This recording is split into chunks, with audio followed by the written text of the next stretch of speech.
อันมีพระพุทธพระธรรมพระสงฆ์เป็นสรณะที่พึ่งกราบแนบไต่ไหวสาถวายความเคารพมายังครูบาอาจารย์พระมหาเถรานุเถระท่านเจ้าคณะพระสังฆาธิการพระภิกษุสามเณรเจ้าจุโตนจุองค์กุวัดวาอารามพร้อมถึงสำนักสงฆ์โดยขอความเจริญในธรรมเจริญปอนมายังบรรดาปอออกไม่ออกศรัทธาตัณสาธุชนคนดีทั้งหลายเนาะตื่นเจ้าขึ้นมาก็ยิ้มแย้มแจ่มใสทุกโศกโลกภัยหายไปหมดสิ่งนำคุณเอาไว้ตั้งในนำใสเอาไว้ตั้งนอกปิยาวจาอุโมนจ้าหวานจะมีความสุขตลอดวัน เจริญปอนมายังพ่อแม่พี่น้องศรัทธานาบุญทั้งหลายเนาะเฒ่าแก่พ่อแม่พี่น้องที่ฟังกันอยู่ตั้งหอตั้งเฮินตั้งบ้านตั้งจองเปิดวิทยุฟังกันไปรายการนี้ก็มีชื่อว่ารายการสัพเพเหระปกิณกะขอนลุงไก่แจงรายการเสียงธรรมแสงทองซึ่งดำเนินรายการโดยต้นโตแห่งอาตมาภาพเก่ากระผมตุลุงนันชัยวัฒนาคเสโนจัดรายการอยู่ที่บุญวัดพระธาตุดอยน้อยตำบลดอยหล่ออำเภอดอยหล่อจังหวัดเชียงใหม่ก็มาปั๊มมาปบกันตั้งแต่วันเจ้าของวันการวันสมมาตรวันพัดวันศุกร์วันเสาร์เนาะก็มาปะกันสามเจ้าสามคืนด้วยกันนะแต่ว่าเจ้าก็มใจแต่ว่าคืนก็มใจเหิมเหอได้ขอนลุงไก่แจงนี่เด้อเนาะที่จริงตัวลุงนี่ตื่นขึ้นมาได้เมื่อตีหนึ่งแล้วเนาะปลุกนาฬิกาไว้เอาแต่ถึงคิวตัวลุงเนี่ยมันเป็นรับมันเป็นนอนเนาะกลัวมันรับโหลดตามใจสมมาตรกลัวมันรับลืมตื่นก็เลยปลุกนาฬิกาไว้โหลดนี่มันจะว่าโหลดไปเลยนะโหลดยาวถึงเจ้ายังไง ก็มาปะกันในรายการสดๆเนอะรายการแหลกที่มากันโต๊ะปิ้นบอกเวลาใดเนาะแต่ก่อนอื่นที่ตุลุงจะเอ่ยไปตังสถานีวิทยุแต่ละคืนที่เปิ้นมีบุญต่อโสตประสาทหูเฮาลิงสัญญาณไปเก่าสถานีเนาะเจ้านี่นะตุลุงก็จะนำไหวพระสวดมนต์กันเน้อเปิดความปินสิริปินมังกละปินมงคลกับตนกับโตกับขอบกับโคกับลูกหลานตันเต่าคุ้มโหฮอเฮินเนาะอยู่ดีมีสุขกันเน้อศรัทธาเน้อตื่นกันมาแล้วบ่เนาะลงบางลงโอนเขาแม่บุญพินตึงลงตึงลายเนาะต้องลุกมาเดินเน้อไหวอยู่ในจิตในใจนะนอนไปฟังไปก่อนรับไปก่อนว่ากันนะเอาละตุลุงจะไหวพระตันน้ำเกินเน้อ อะระหังสัมมาสัมพุทโธภะคะวาพุทธังภะคะวันตังอภิวาเทมิสวากขาโตภะคะวะตาธัมโมธัมมังนามัสสามิสุปฏิปันโนภะคะวะโตสาวกสังโฆสังฆังนะมามินะโมตัสสะภะคะวะโตอะระหะโตสัมมาสัมพุทธัสสะนะโมตัสสะภะคะวะโตอะระหะโตสัมมาสัมพุทธัสสะนะโมตัสสะภะคะวะโตอะระหะโตสัมมาสัมพุทธัสสะอิติปิโสภะคะวะอะระหังสัมมาสัมพุทโธ วิจาจาลานะสัมปันโนสุกะโตโลกะวิตูอนุตตโลปุริสตัมมาสาลาทิสัทธาเทวมนุสสานังพุทโธภควติสวากขาโตภควตาธัมโมสันติติโกอากาลิโกเอหิปัสสิโกโอปันนะยิโกปัจจตังเวทิตาโปวินโยเหติสุปฏิปันโนภะคะวะโตสาวกสังโฆอุจจุปฏิปันโนภะคะวะโตสาวกสังโฆยายะปฏิปันโนภะคะวะโตสาวกสังโฆสามิจิปฏิปันโนภะคะวะโตสาวกสังโฆยัตติตังจัตตาลิปุเรสยุคาเนอัตถปุเรสปุคลาเอสะภะคะวะโตสาวกสังโฆอาหุนายโยปาหุนายโยตักขินายโยอัญจลิกาลานิโยอนุตตลังปุญญาเขตังโลกัสสาติจายันโตโพธิยามุเลสักกายานังนันทิวัตตโนเอวังตวังวิจัยโยโหหิจัยยสุจัยยมังคะเลอปัลลาจิตะปัลลังเกสีเสปัทวิปุคะเลอภิเสเกสัพพพุทธานังอากาปโตปโมทัตติสุนักตังสุมังคลังสุปาปาตังสุโหติตังสุขันโนสุมุหุตโตจะสุยิทังพรหมจาริสุปทักขินังกายกัมมังวาจากัมมังปทักขินังปทักขินังมโนกัมมังปณิทิเตปทักขินาปทักขินานิกาตวนะลาปันตเถปทักขิเนสัพปิติโยวิวาจันตุสัพพะโลโกวินาศตุมาเตภวัตวันตลายโยสุขีติขายุโกภวะอภิวาทนาสีลิสันนิจังมุตตาปัจจายโนจัตตาโลธรรมาวทันติอายุวันโนสุขังปะลังเอาแล้วสัทธาญาติโยมทั้งหลายตุลุงก็ปินเก้าปินโหนนำสวดมนต์ไหวพระไปปินตีเรียบร้อยขอคุณพระติตะไหลลัตนะผ่านแผ่วพระแก้วเจ้าตั้งสามประการเนอะจงได้ดลบันดาลมาปกป้องคุ้มครองรักษาวัดวาอารามห่วงแก้วตั้งสามตลอดถึงครูบาอาจารย์พระมหาเถรานุเถระครูบาอาจารย์พระสงฆ์องค์สามเณรเจ้าอยู่กับวัดกะว่าสืบทอดพระศาสนางอกงามไพบูรณ์ในพระศาสนาเนาะเผยแผ่สัจธรรมคำสอน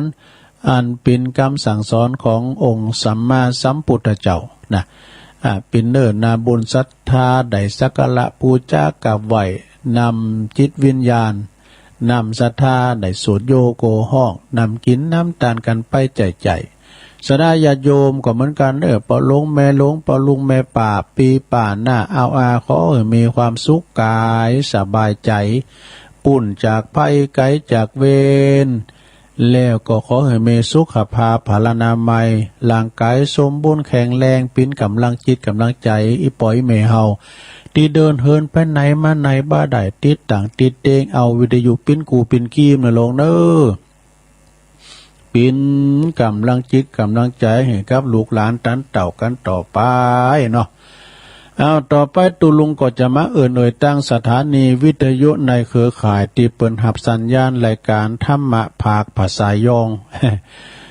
ในช่วงเวลาตี3 ถึง 5 โมงเก่าสถานีดังต่อไปนี้เนอะขอบคุณสถานีวิทยุเพื่อการศึกษาศาสนาและวัฒนธรรมของวัดไฟหินตำบลสุติปอำเภอเมืองเชียงใหม่ FM 104.50 เมกะเฮิรตซ์โดยเมตตาบารมีธรรมอาจารย์พระครูสมุวิสุวัฒน์วรกิจโจก็ลิงสัญญาณองค์ขลงในเมืองฟังกันตั้งแต่เพ่งมาแล้วเนาะสถานีวิทยุของคณะสงฆ์อำเภอฝางตั้งอยู่ที่วัดพระบาทอุดมน้ำบ่อสาวาสำนักวิปัสสนา FM 100.25 เมกะเฮิรตซ์โดยเมตตาบารมีธรรมในพระเดชพระคุณหลวงปู่ท่านพระครูสุจิตานุรักษ์ด็อกเตอร์หลวงปู่ใหญ่เจ้าคณะอำเภอฝางเด้อขอบคุณตุปีเจริญโชติธรรมโมแห่งวัดสันโค้งอำเภอแม่อายขอบคุณตุปีอมรเทพอุปสันโตวงเล็บอุดเถินตุปีโจเหวินฟ้านะสุมาเดออาโจตุปีโจสถานีวิทยุแดนดินถิ่นล้านนาตั้งอยู่บ้านโฮงโง่ตำบลนำบ่อโลงอำเภอแสนปัดตอง FM 103.50 โดยเมกะเฮิรตซ์โดยพี่อ้ายใต้โฮเฮาเนาะรุจิสมบัติเงาคำนี่ก็คืนนี้ก็มาแห้งเด้อสถานีวิทยุคลื่นธรรมะของชุมชนวัดห้วยตองซักตำบลขวงเป้าอำเภอจอมทอง FM 18.75 เมกะเฮิรตซ์โดยเมตตาบารมีธรรมอาจารย์พระครูวาปีวรมานิจเจ้าอาวาสท่านพระอาจารย์ชวลิตชัยวังโสรองเจ้าอาวาสลิงสัญญาณไปโซนไต่ฟังกันได้สบายสถานีวิทยุมนเสียงธรรมตั้งอยู่ที่วัดบุพารามตำบลช่างเครื่องอำเภอแม่แจ่มบนเนอFM 106.25 เมกะเฮิรตซ์โดยเมตตาบารมีธรรมหลวงปู่พระครูมงคลวิสิทธิ์หลวงปู่ใหญ่เฮาเนอเจ้าคณะอำเภอแม่แจ่มขอบคุณท่านพระปลัดอุทัยตึง2ท่านโดยสถานีวิทยุเน็กเนียวเรดิโอ FM 16.75 เมกะเฮิรตซ์ตั้งอยู่ที่บ้านโจงตำบลทุ่งกวาวห้างหุ้นส่วนจำกัดอนุสรณ์เรดิโออำเภอเมืองปานจังหวัดลำปางโดยสถานีวิทยุชุมชนคนเหนือเขื่อนตั้งอยู่ที่บ้านดงดำอำเภอฮอดจังหวัดเชียงใหม่ FM 90.75 เมกะเฮิรตซ์สถานีวิทยุเพื่อการศึกษาและพัฒนาอาชีพ Radio Network FM 103.00 เมกะเฮิรตซ์อำเภอเมืองจังหวัดลำปางโดยคุณอนุพงษ์ตาจินนะสถานีสุดท้ายสถานีที่ 9สถานีวิทยุRadio Network FM 99.50 เมกะเฮิรตซ์วิทยาลัยเทคโนโลยีเพื่อการจัดการกฟผ.แม่เมาะลำปางเด้อเก่าสถานีดังๆใหญ่ๆทั้งนั้นสดาก็ต้องขอเจริญปอนขอบคุณครับเจ้าของคืนทุกคืนโดยเนื้อตีใดลิงสัญญาณนำเอารายการนี่ไปสู่ตันพี่น้องประชาชนที่เปิ้นรอฟังอยู่ตั้งบ้านตั้งจองเช็คระบบแล้วดังเหมือนกันกูคืนเนาะแล้วก็ทั้ง4 โมงมาก็จะได้รับแถม1สถานีเนาะน่านฟ้าเรดิโอทั่วตังป่าแดดในเมืองบุนะบ้านแม่โนนเขาแม่พินก็บ่นะโดยคุณลุงนิรันดร์ปันดอนตองนี่เจ้าของสถานีมาปบมาปะกันแล้วศรัทธาญาติโยมทั้งหลายมาปะกันว่าในก่อตะลงกับวันพฤหัสบดีที่25แล้วดุศรัทธาของเดือนพฤศจิกายนและกี่วันแล้วนะก็จะเสี่ยงเดินนี้ไปก่อนเลยเดือนสุดท้ายเดือนธันวาซึ่งจะเป็นเดือนสุดท้ายของปี64ต่อไปก็จะสวี64จะไป65จะเข้ามาเฮาก็จะได้จะร้องความแก่กันว่าแฮปปี้นิวเยียร์อย่างกันเนาะปวดโอ้จะร้องความแก่กันทั้งปีนะเนาะศรัทธาญาติโยมทั้งหลายมาปบมาปะกันแล้วบ่ให้กัดแก้วเสียเวลาวันนี้ตุลุงน้อมนำเอาประธรรมเทศนามาเนื้อก็มีเจ้าภาพกันตึงโลงตึงลายนะที่ฟังนี่ก็เป็นเจ้าภาพโลมเหมือนกันหมดแล้วก็เปิ้นมีเจ้าภาพที่แสงแจ้งความจำนงมาก็มีกันเดียวก่อนนะกันเดียวก่อนก็จะได้เอ่ยตั้งเจ้าภาพวันนี้เนาะ ก็ทำตีจะน้อมนำมาก็เคยฟังกันก็ไล่ตุนครูบาอาจารย์ตุลุงก็เคยเอามาตีก็แหวิสุทธิยานี่สำหรับทำตานไปหาอุทิศส่วนบุญกุศลไปให้ผู้วายชนก็ดีโดยเรียบเรียงโดยต้นฉบับโดยบุญคิดวัชรศาสตร์นี่เปิ้นก็เรียบเรียงมาก็ทำนี่ก็เป็นธรรมสอนสถาผูกเดียวจบนี่เปิ้นก็ในเนื้อธรรมเปิ้นก็ว่าอีนะเปิ้นก็ว่ามันจะมีตระกูลเศรษฐีถึง3ตระกูลด้วยกันเด้อ3ตระกูลใหญ่ๆมีเขาของเงินทองสัมปติหนักหนาป้าป่านผู้ตนหนึ่งนั้นมีชื่อว่าวิกัปปตินี่เศรษฐีตระกูลหนึ่งวิกัปปติตระกูลทุน2นั้นมีชื่อว่า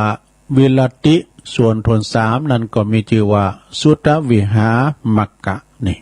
ถึงเศรษฐี3ตระกูลนี่ก็มีลูกคุณละคุณตระกูลละคุณนะเศรษฐีถึง3ตระกูลนี่ก็สาระเขาของเงินทองปินต้านบ่ขาดเด้อเลงก่อนสาระปินต้านเปิดว่าต้านนี่คุณละเสียงละหมื่นละแสนก็มีแล้วเสียงคุณละหมื่นละแสนก็มีแล้วโอ้ตานกะทินก็เสียงเป็นหมื่นเป็นแสนกันเนี่ยเนาะซ้ำก็เอาหือลูกคุณละโกรธดูซะได้โกรธนี่นักเลยล้านนะเอาว่าโกรธนักแล้วถึงก้านตื่อยู่ครับตื่นนักได้หมดพระเจ้าเก่าตื่นนะกันเนาะก็เอาหือลูกคนละโกรธหน่วย10 ล้านหน่วย10หน่วย10 100 พันหมื่นแสนล้านแล้วก็มาโกรธแล้วก็มาตื่นนะลูกก็ได้คนละโกรธถึง3ตระกูลนี่นะก็พากันไปทำบุญทำทานบ่ขาดสายเนอะแล้วก็พากันไปกระทำบาปโอ้มันมาโดยกันบาปกับบุญได้แล้วตระกูลเศรษฐีถึง3นั่นก็ไปกระทำบาปหนักเลือหลายว่ะเขาพากันไปหลิ่นจู่สู่โพเมแห่งตานผู้อื่นแล้วก็ไปลักเอาเขาของคือมีจ้างมากงูควายหูก็โรยแล้วยังไปลักทั้งเปิดอยู่เนาะในธรรมนี่นะอันนี้ว่าตามในธรรมนะขาสัตตาลิสานขาสัตตาชีวิตกินปินอาหารจูวันตึงผู้ยิงผู้จายดูนะส่วนว่าผู้ยิงนั้นนะเป็นเม่เปิ้นนะก็ไปลักเล่นจู้สู่โพเมกับตันผู้อื่นเนี่ยเล่นจู้จากโพเมตนเขาก็ปากันกระทำบาปมากหนักหนาก็เลยว่าตายไปแล้วจะโยมพิบาลวะก็มามัดเอาเขาไปจูคนลางพองก็ห้องออกปากตาไปลางพองก็ไห้ตาเหลือกไห้เลลนตาเหลือกว่ะลางพองก็ห้องปิ้นด่างโง่ปิ้นด่างควายก็มีแหละในถ้ำนะ จะโยมพิบาลก็เอาเจอกมามัดไปจูคนหันแหละการว่าถึงวันถนเจ็ดก็มาถามขาถามตีนะถามเขียนถามตีทุกวันบ่ขาดจะโยมพิบาลก็มาบอกว่าสู้เขาอยู่ในเมืองคุณปุนเมื่อก่อนได้กระทำบาปมักหนักหนาสู้เขากระทำอย่างใดกูหากผู้กลัวหากขันจูประการโอ้อันเอาทำเนี่ยปรากฏหันมากันเนาะจะโยมพิบาลนี่นะเมื่อก่อนสู้ได้รับศีลป้อยไปกระทำบาปอันจาเนี่ยในขณะนั้นก็เพจตั้งหลายนะที่เป็นมัดไปตกทานอยู่ในห้องอบาย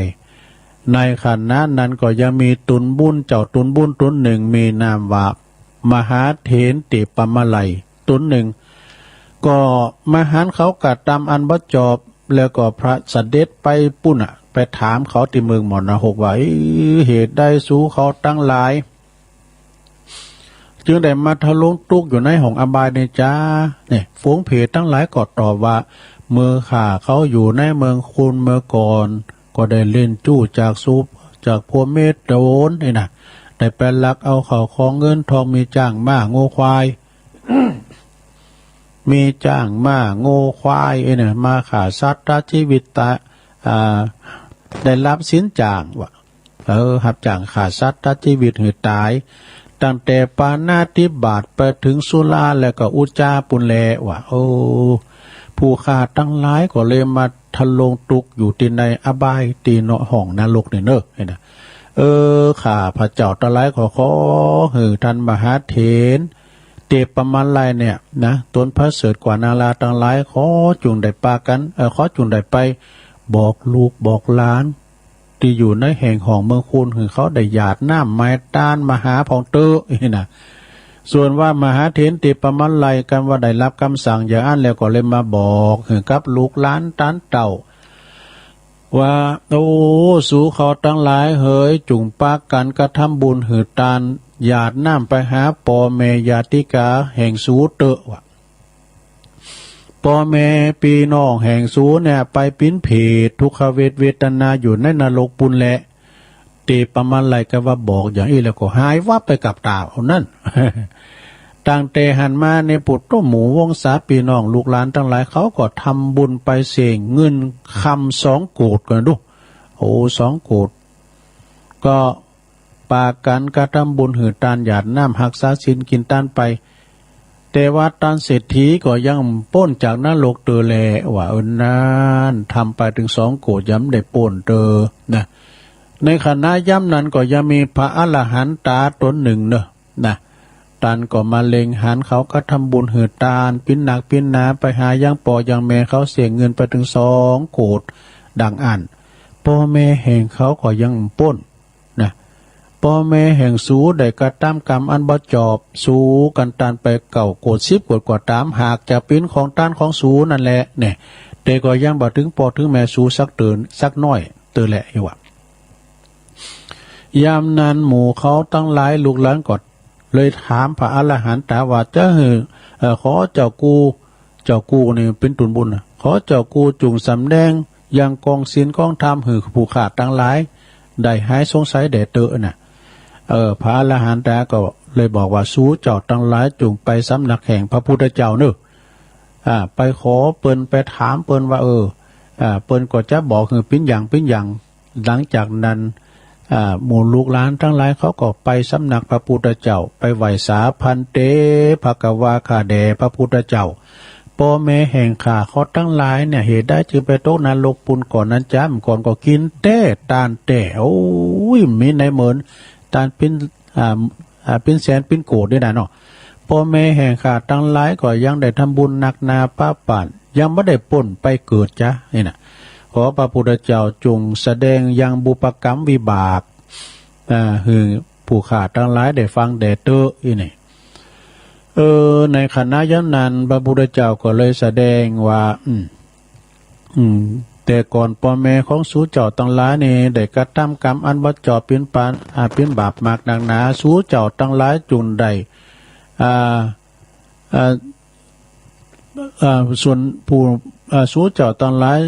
ดูลานางทั้งหลายเหยสูเจ้าทั้งหลายจุงได้สร้างปิตกะจาดกเนอะคือต้านทำเนอะนะเขาก็ทานทำมันจะต้านทำยังมาไล่โพดาหมาวินบากาเรียกว่านิพพานสูได้น่ะบัจจัยทำหรือจะสูจะต้านนี่ก็เอาทำจือว่าวิสุทธิยาเนี่ยวิสุทธิยานี่เป็นตาเนอะเตอะอีน่ะโอ้เขาก็มาการตกแต่งห่างดาตาลแต้มเขนขอพระพุทธเจ้าแต้มเขน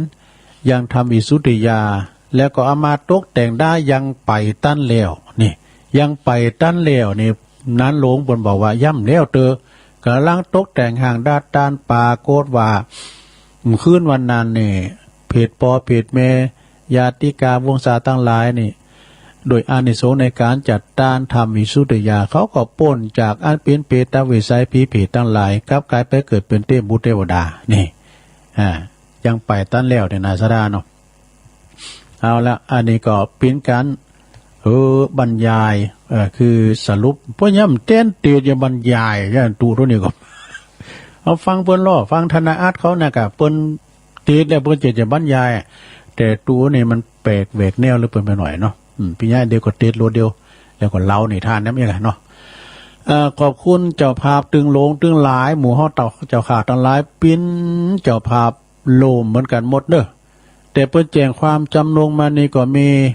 ศรัทธาแม่แสงจันทร์สมรูปแล้วก็นางสาวภัทรวดีสุดาคำน้องการเนี่ยเปิ้นอยู่บ้านป่าค่าปุ่นน่ะหมู่4ดอยสะเก็ดปุ่นน่ะ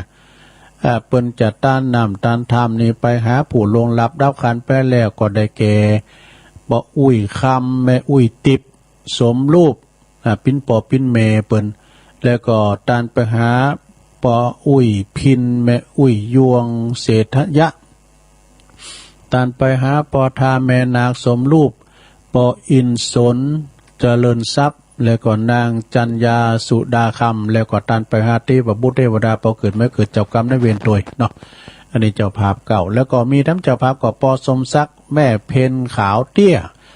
อันนี้เป็นอยู่ตานจ้างเนี่ยจัดตานนำตานทำอุทิศบุญกุศลแผ่พายย้ายบุญไปหาจิตตาดวงวิญญาณของป้าน้อยป้าอุ้ยน้อยปันแม่อุ้ยเงินจินาอิเนอแล้วก็จัดตานอันในอันนี้ชัยกวินก็จัดต้านไปหาปอสอนชัยกวินตัวเนาะเอาละสนาญาโยมทั้งหลายโธ่ลำดับมาก่อนได้ครึ่งชั่วโมงละตุลุงจะเตทำก่อมเพราะยาวสักเท่าใดนะพอให้พอดีการคุณเป็นพยาหมอก็สัก5 นาทีตุลุงพยาปึ๊กก็10 นาทีปลาย คุณเถ่าตามันบ่ค่อยดีเนาะป้อนานไม่ไหนป้อนานอ้ายแพ้ปลูกมารัตนธรรมกันเนาะพลมมาเลยต้นอกแอนบาปต้องเต้นวิมานทองทำอันใดดีทะละทะลองตามกองแห่งนักปราชญ์ผู้ข้าน้อยนาฏก็ขออาราธนาธรรมธรรมะธรรมังปัจจังอาราธนังกะโลมะฟังไปรับไปในหลวงนึกนะโมตัสสะภะคะวะโตอะระหะโตสัมมาสัมพุทธัสสะเอวัมเมสุตังเอกังสัมมายังภังกวาสาวัตถิยังวิหารติเจตวันเน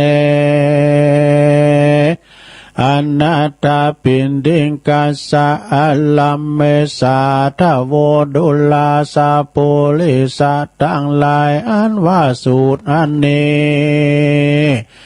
หากเป็นนิทานแห่งสูตรตั้งหลายมีพรหมจาราจาสูตรเป็นต้นยังมีเศรษฐี3 ขกูลอันเป็นดีโดยเขาของ10,000,000 โกฏจุคนผู้ทวนนั้นมีชื่อว่าวิกาปฏิผู้ทวน2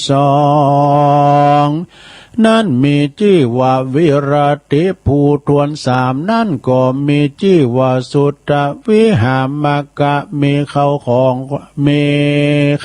งและลูกคนละคนเศรษฐีทั้ง3 ขกูลนั่นก็มาสาละเขาของเป็นตานไปบ่ขาดเสียงคนละ10,000ละแสนก็มีแล ซ้ำเอาไว้เหือลูกคนละโกรธแล้วก็ปากันไปกะทำบุญบ่ได้ขาดแล้วก็ปากันไปกะทำบาปมากหนักเหลือหลายเขาก็ปากันไปเล่นจู้สู่ผัวเมียแห่งต้านแล้วก็ปากันไปลักเอาเขาของอันมีจ้างม้างัวควายข้าสัตว์ชีวิตมากินจุวันบ่ขาดตึงผู้หญิงผู้ชายส่วนว่าผู้หญิงนั่นก็เอากันไปเล่นจู้สนุกกับผู้ชายผัวต้านผู้อื่นเล่นจู้จากผัวเมียตนเขาก็ปากันกะทำบุญ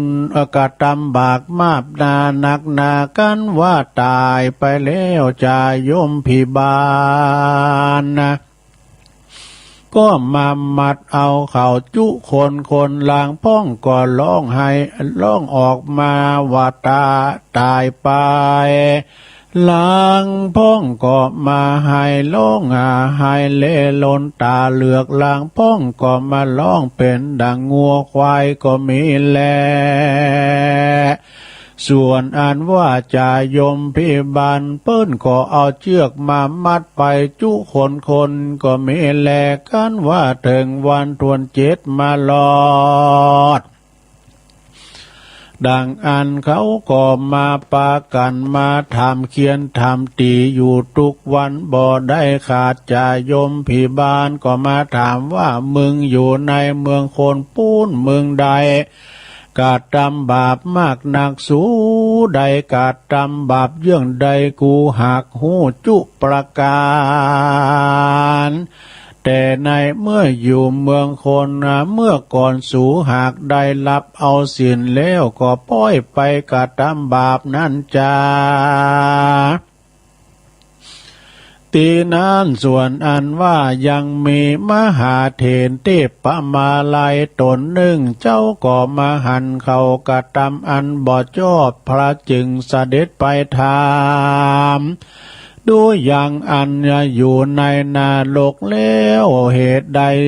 สูจึงได้มาตกอยู่ในนาโลกที่นี้อันจาเพศต่างหลายก็จึงจะตอบว่าแต่เมื่อผู้ค้าต่างหลายอยู่ในเมืองคนเมื่อก่อนก็ได้กระทำเล่นจู้สู่ผัวเมียแห่งตาลได้ไปลักเอายังเขาของแห่งต้านมีจ้างม้างัวควายได้รับสินจ้างขาตาขาสัตว์ตัดชีวิตหือตายตั้งแต่ปานาติบาตไปจดถึงสุราและอุจจานั่นแลผู้ค้าต่างหลายจึงได้มาจมซ้ำอยู่ในที่นี้เมื่อนานแล้วแลผู้ค้าต่างงานหลายก็ยังบ่ได้พ้นเตื้อจึงขอหือต้านมหาเถรเทพมาลัยเจ้าโดนพระเสริฐล้ำเลิศกว่านาราต่างหลายขอจุงคุณนาเมื่อบอกแก่ลูกหลานเผื่อคาต่างหลายอันอยู่ในแห่งห้องเมืองโคนปูนจิมเตอจุงหือเขาได้กระทำบุญหือตานหยาดน้ำอุติสบุญส่วนบุญมาหาผู้คาต่างหลายพองเตอส่วนอันว่ามหาเถรเทพมาลัยได้ยินงานแล้วก็มายังคำสั่งแห่งเพศต่างหลายก็คืนนำมาสู่บอกเฮอพี่น้องต่างหลายอันอยู่ในแห่งห้องเมืองโคนเขาได้รู้โดยกรรมว่าสู่ต่างหลายเหยจุงได้ปากันกระทำบุญเฮอตานหยาดน้ำไปหายังพ่อแม่ญาติกาแห่งสู่ตั้งหลายแด่เตอพ่อแม่พี่น้องแห่งสู่ตั้งหลายได้ไปเกิดเป็นเพศอยู่ทุกขเวทนาอยู่ในนาโลกปุ้นแลกันว่าเทพมาลัยกันว่าบอกแล้วก็กลับหายไปหันแลต่างแลกแต่นั่นไปนาส่วนอันว่าฟูหมู่พี่น้องวงศาพ่อแม่แห่งเขาก็ได้หมดเสียงเงินคำ2 โกฏไปด้วยปากันกะทำบุญเฮือตานรักษาศีลก็มีแล ปรากฏว่าเศรษฐีตั้งหลายก็ยังบ่ได้พ้นจากนรกเตื้อแลในกาลยามนั้นก็ยังมีพระอรหันตาตนหนึ่งด้านก็มาเล็งหันยังเขาได้กระทำบุญเฮือตานไปหาพ่อแม่แห่งเขาจนหมดเสียงเงินคำ2 โกฏดังอาละพ่อแม่แห่งเขาก็ยังบ่พ้นว่าอันพ่อแม่แห่งสูได้กระทำกรรมอันบ่ชอบแม่นว่าสูได้ตานไปเสียงคนละ9 โกฏ10 โกฏก็เต้าว่าเป็นของตานของสู่หันแลก็ยังบ่ได้ไปถึงอย่างพ่อแม่แห่งสู่สักเล็กสักน้อยแลยามนั้นเจ้ายามนั้นหมู่เขาก็มากรมขาบวันตาพระอรหันตาว่าขอท่านเจ้ากูจงสำแดงยังกองศีลกองธรรมให้แก่ผู้ค้าต่างหลายแด่เตอว่าอันก็มีวันนั้นแลอาทานในกาลยามนาละ พระอรหันตเจ้าจึงกล่าวว่าคือสู่เจ้าตั้งหลายจงไปหายังสำนักพระพุทธเจ้าเตอว่าอันเตเสนาโตพระก็เทศนาฟังฟังกันว่าท่านบอกแล้วก็ปากันตกแต่งได้ยังเขาตอกดอกไม้เข้าไปสู่อารามปูจาโดยสิ่งมีตนว่ากันทะของหอมต่างหลายแล้วก็ไปไว้สาว่าพันเตภะคะวาคาไวพระพุทธเจ้าอ่านว่าพ่อและแม่แห่งผู้ฆ่าต่างหลายเหตุใดและใดไปตกนรกอันจาเมื่อก่อนอยู่ในแห่งห้องเมืองคนเมื่อก่อนก็พ่อแม่แห่งผู้ฆ่าต่างหลายก็ใดก็ยังได้กตัญบุญหือตานบ่ขาดสักวันเหตุใดพ่อแม่แห่งผู้ขาดจึงบ่ได้พ้นไปเกิดนั้นจาขอพระพุทธเจ้าจงได้เทศนายังบุพกรรมวิบากคือผู้ขาดทั้งหลายฟังแด่พ้องเตออันว่าผู้ขาดทั้งหลายก็หากใดสัลละเขาของจ่ายเป็นตานไปเสียงคนละ2 โกฏแล้วก็มีแลเมื่อนั้นพระพุทธเจ้าจึงกล่าวเป็นคาถาว่าสลามโนปิคาเตยะเยวะดังนี้แต่เมื่อยามมาพ่อแม่สูแห่งสู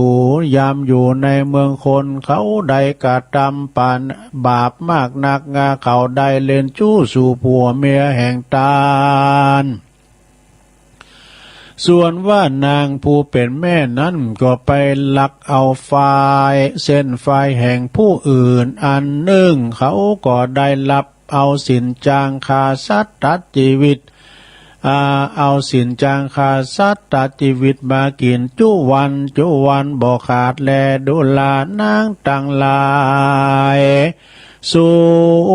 จุงปากันไปสร้างยังปิตกะจาดกคือเป็นตาเตอก็มีวันว่าอันก็มีวันนั่นแลส่วนอันว่านางทั้งหลายก็มาไว้สายถามยังพระพุทธเจ้าว่าพันเตภะคะวาข้าแด่พระพุทธเจ้าจักคือผู้ฆ่าทั้งหลายได้เขียนธรรมอันใดเป็นตานะไปหาพ่อแม่อันตายไปนั้นจะขอ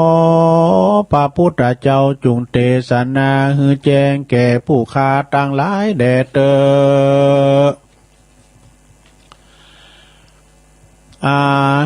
เมื่อนั้นพระพุทธเจ้าจึงกล่าวว่าดุลาท่านต่างหลายเฮ้ยจุงปากันสร้างยังทำวิสุทธิยาฮือเป็นตาเตอว่าอันก็ฮือไปหาอย่างท่านผู้อื่นได้แต้มเขียนแล้วก็ปากันตกแต่งดาเขาตอกดอกไม้และก็ปัจจัยไปปูจาเอามาเป็นตาลแล้วก็ทำบุญอุทิศส่วนบุญไปหาผู้อันตายไปนั่นเตอแม่นว่าฝูงหมู่เพศตั้งหลายอันเป็นพ่อเป็นแม่ญาติกาแห่งสูนั่นก็จักหายพ้นจากยังเป็นเพศนั่นหากจักใดพ้นจากพ้นแล้วก็ได้ปันไปเกิดในสวรรค์จันทร์ฟ้าและในหลับปานบ่อยาจะเล่นนากันว่านางต่างหลายได้ยินพระพุทธเจ้าเทศนาก็จึงมีจิตใจจมชื่นยินดีแล้วก็พากันไปตกแต่งเอายังเขาตอกดอกไม้และก็ปัจจัยกันท่าของหอมต่างหลายเข้าไปสู่สำนักแห่งพระพุทธเจ้าแล้วก็ขาบเก่าไว้วันตาว่าพันเตภะคะวากาแด่พระพุทธเจ้าขอจุงสร้างธรรมวิสุทธิยาผู้ฆ่าทั้งหลายแด่เตอว่าอันว่าดังนี้แล้วเมื่อนั้นพระจึงสร้างธรรมดวงมีชื่อว่าวิสุทธิยา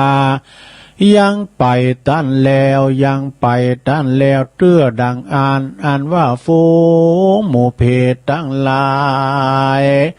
อันเป็นพ่อและแม่แห่งเขาก็ปากันได้โพ้นจากอันเป็นเปตวิสัยก็ได้ไปเกิดก็ได้ไปเกิดในสวรรค์เทวโลกปูนก็มีวันนั่นแลเขาก็จึงได้ไปกินได้บริโภคยังเขาน้ำโปจันนะอาหาร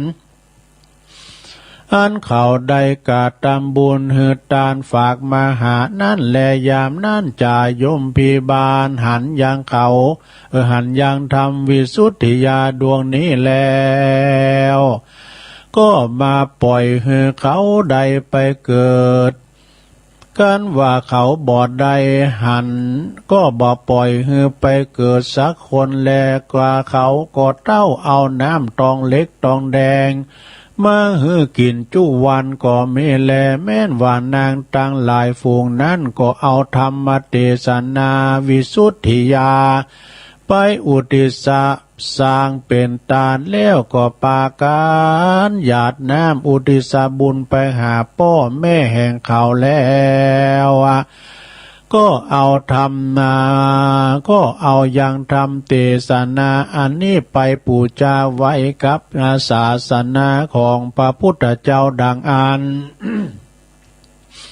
แม้นว่ามหาเถรเจ้าเทพมาลัยตนพระเสริฐภูคาต่างหลาย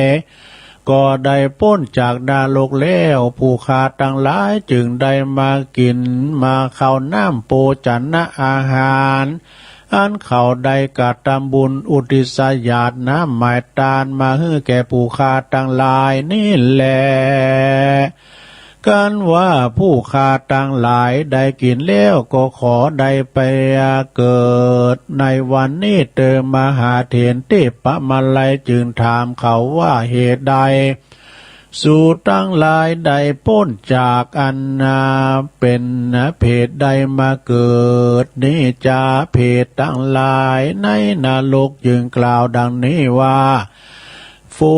งหมู่ลูกหลานเลนตั้งหลายแห่งผู้ฆ่าอันอยู่ในแห่งห้องเมืองคนเขาก็ปากันมาตานทำวิสุทธิญาณนี้แลจายมพิบาลก็มากล่าวว่าทำวิสุทธิญาณดวงนี้ผาเสริฐแต่ยิ่งนักหนาแม้นว่าใดกระทำบาปได้กาตำเวรมาแต่ชาติก่อนก็ดีก็หากเสียงจะแลแม้นว่าปุกละผู้ใดได้เอาธรรมเทศนาอันนี้ไปเทศต่อหน้าศพก็ดีไปเทศในกลางบ้านกลางจองกลางเฮือนก็ดีอันว่าสัพพะผีเข็นตั้งหลายฝู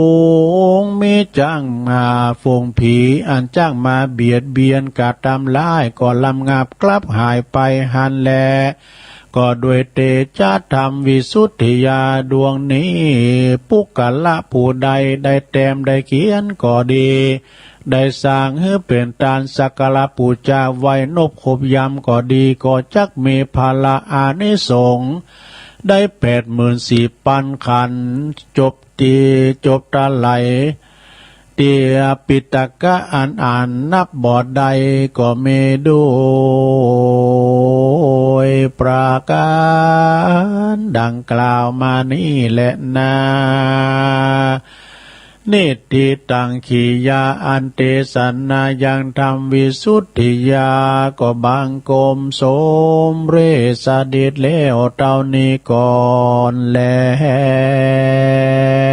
สาธุสาธุสาธุจบไปแล้วหลวงเอ้ยทำวิสุทธิยานะก็มีอานิสงส์อันยิ่งใหญ่ตีตุลุงเตจจบไปนะโอ้ขอแห้งเหมือนกันเนอะอดเอาใหญ่แล้วต่อไปก็ตุลุงจะปันป้อนกันเนอะศรัทธาเจ้าพาเพราะว่าปันป้อนโวหารนะครับเนอะตุลุงเลยนะป้อนโวหารตุลุงมันยาวสักเท่าใดเอาหมกพอหายพอดีเนาะเดี๋ยวจะมาเล่าเก็ตทำนะแทมแต่เรานี่ทานจ้ะเนาะเวลาตุลุงปนเลอะอยู่ศรัทธาเนาะ เอาปอนให้กันเนอะเอวังโหตุดีและอาจารย์ในวันนี้ก็เป็นวันดีสลีสุปะมังกลกัตตาอันพระเสริฐลำเลิศยิ่งกว่าวันและยามตาหลายบ้านนี้ก็หากว่าไม่มีเจ้าภาพศรัทธาคุณแม่แสงจันทร์สมรูปและก่อนนางสาวพัทราวดีสุดาคำน้องการพร้อมโดยครอบครัวได้ปากันสลงคงควายตกแต่งแปลงพร้อมน้อมนำมายังมาตุบุภาลาจาดวงดอกข้าวตอกดอกไม้พร้อมกับธรรมเทศนากีฬานาปัจจัยแต่ยาวัตถุตันหลายหมากมวลฟูนี่มาเป็นตันเปิดอุดิตบุญกุศลอันนี้แผ่พายย้ายบุญไปหาจิตตดวงวิญญาณของปออุ่ยคำแม่อุ่ยติบสมรูปปออุ่ยพินแม่อุ่ยยวงเศรษฐยะปอทาแม่นาคสมรูปปออินโสนเจริญทรัพย์และก่อนนางจัญญาสุดาคำแล้วก็ตานไปหาเทวบุตรเทวดาปอเกิดแม่เกิดเจ้ากรรมในเวรต่างหลายเนาะแล้วดำสดาหนึ่งนะก็ไม่มีปอสมศักดิ์แม่เพนขาวเตี้ยได้ทำบุญตานนำอุทิศแผ่กุศลน้ำบุญติดตามไปหาจิตตะดวงวิญญาณของปออุ้ยน้อยปันแม่อุ้ยเงินจีนาอีแล้วก็นายอเนกใจกวินก็ตานไปหาปอสอนชัยใจกวินผู้จุติกรรมนำต้นโตไปสู่ปาลโลกไปหน้า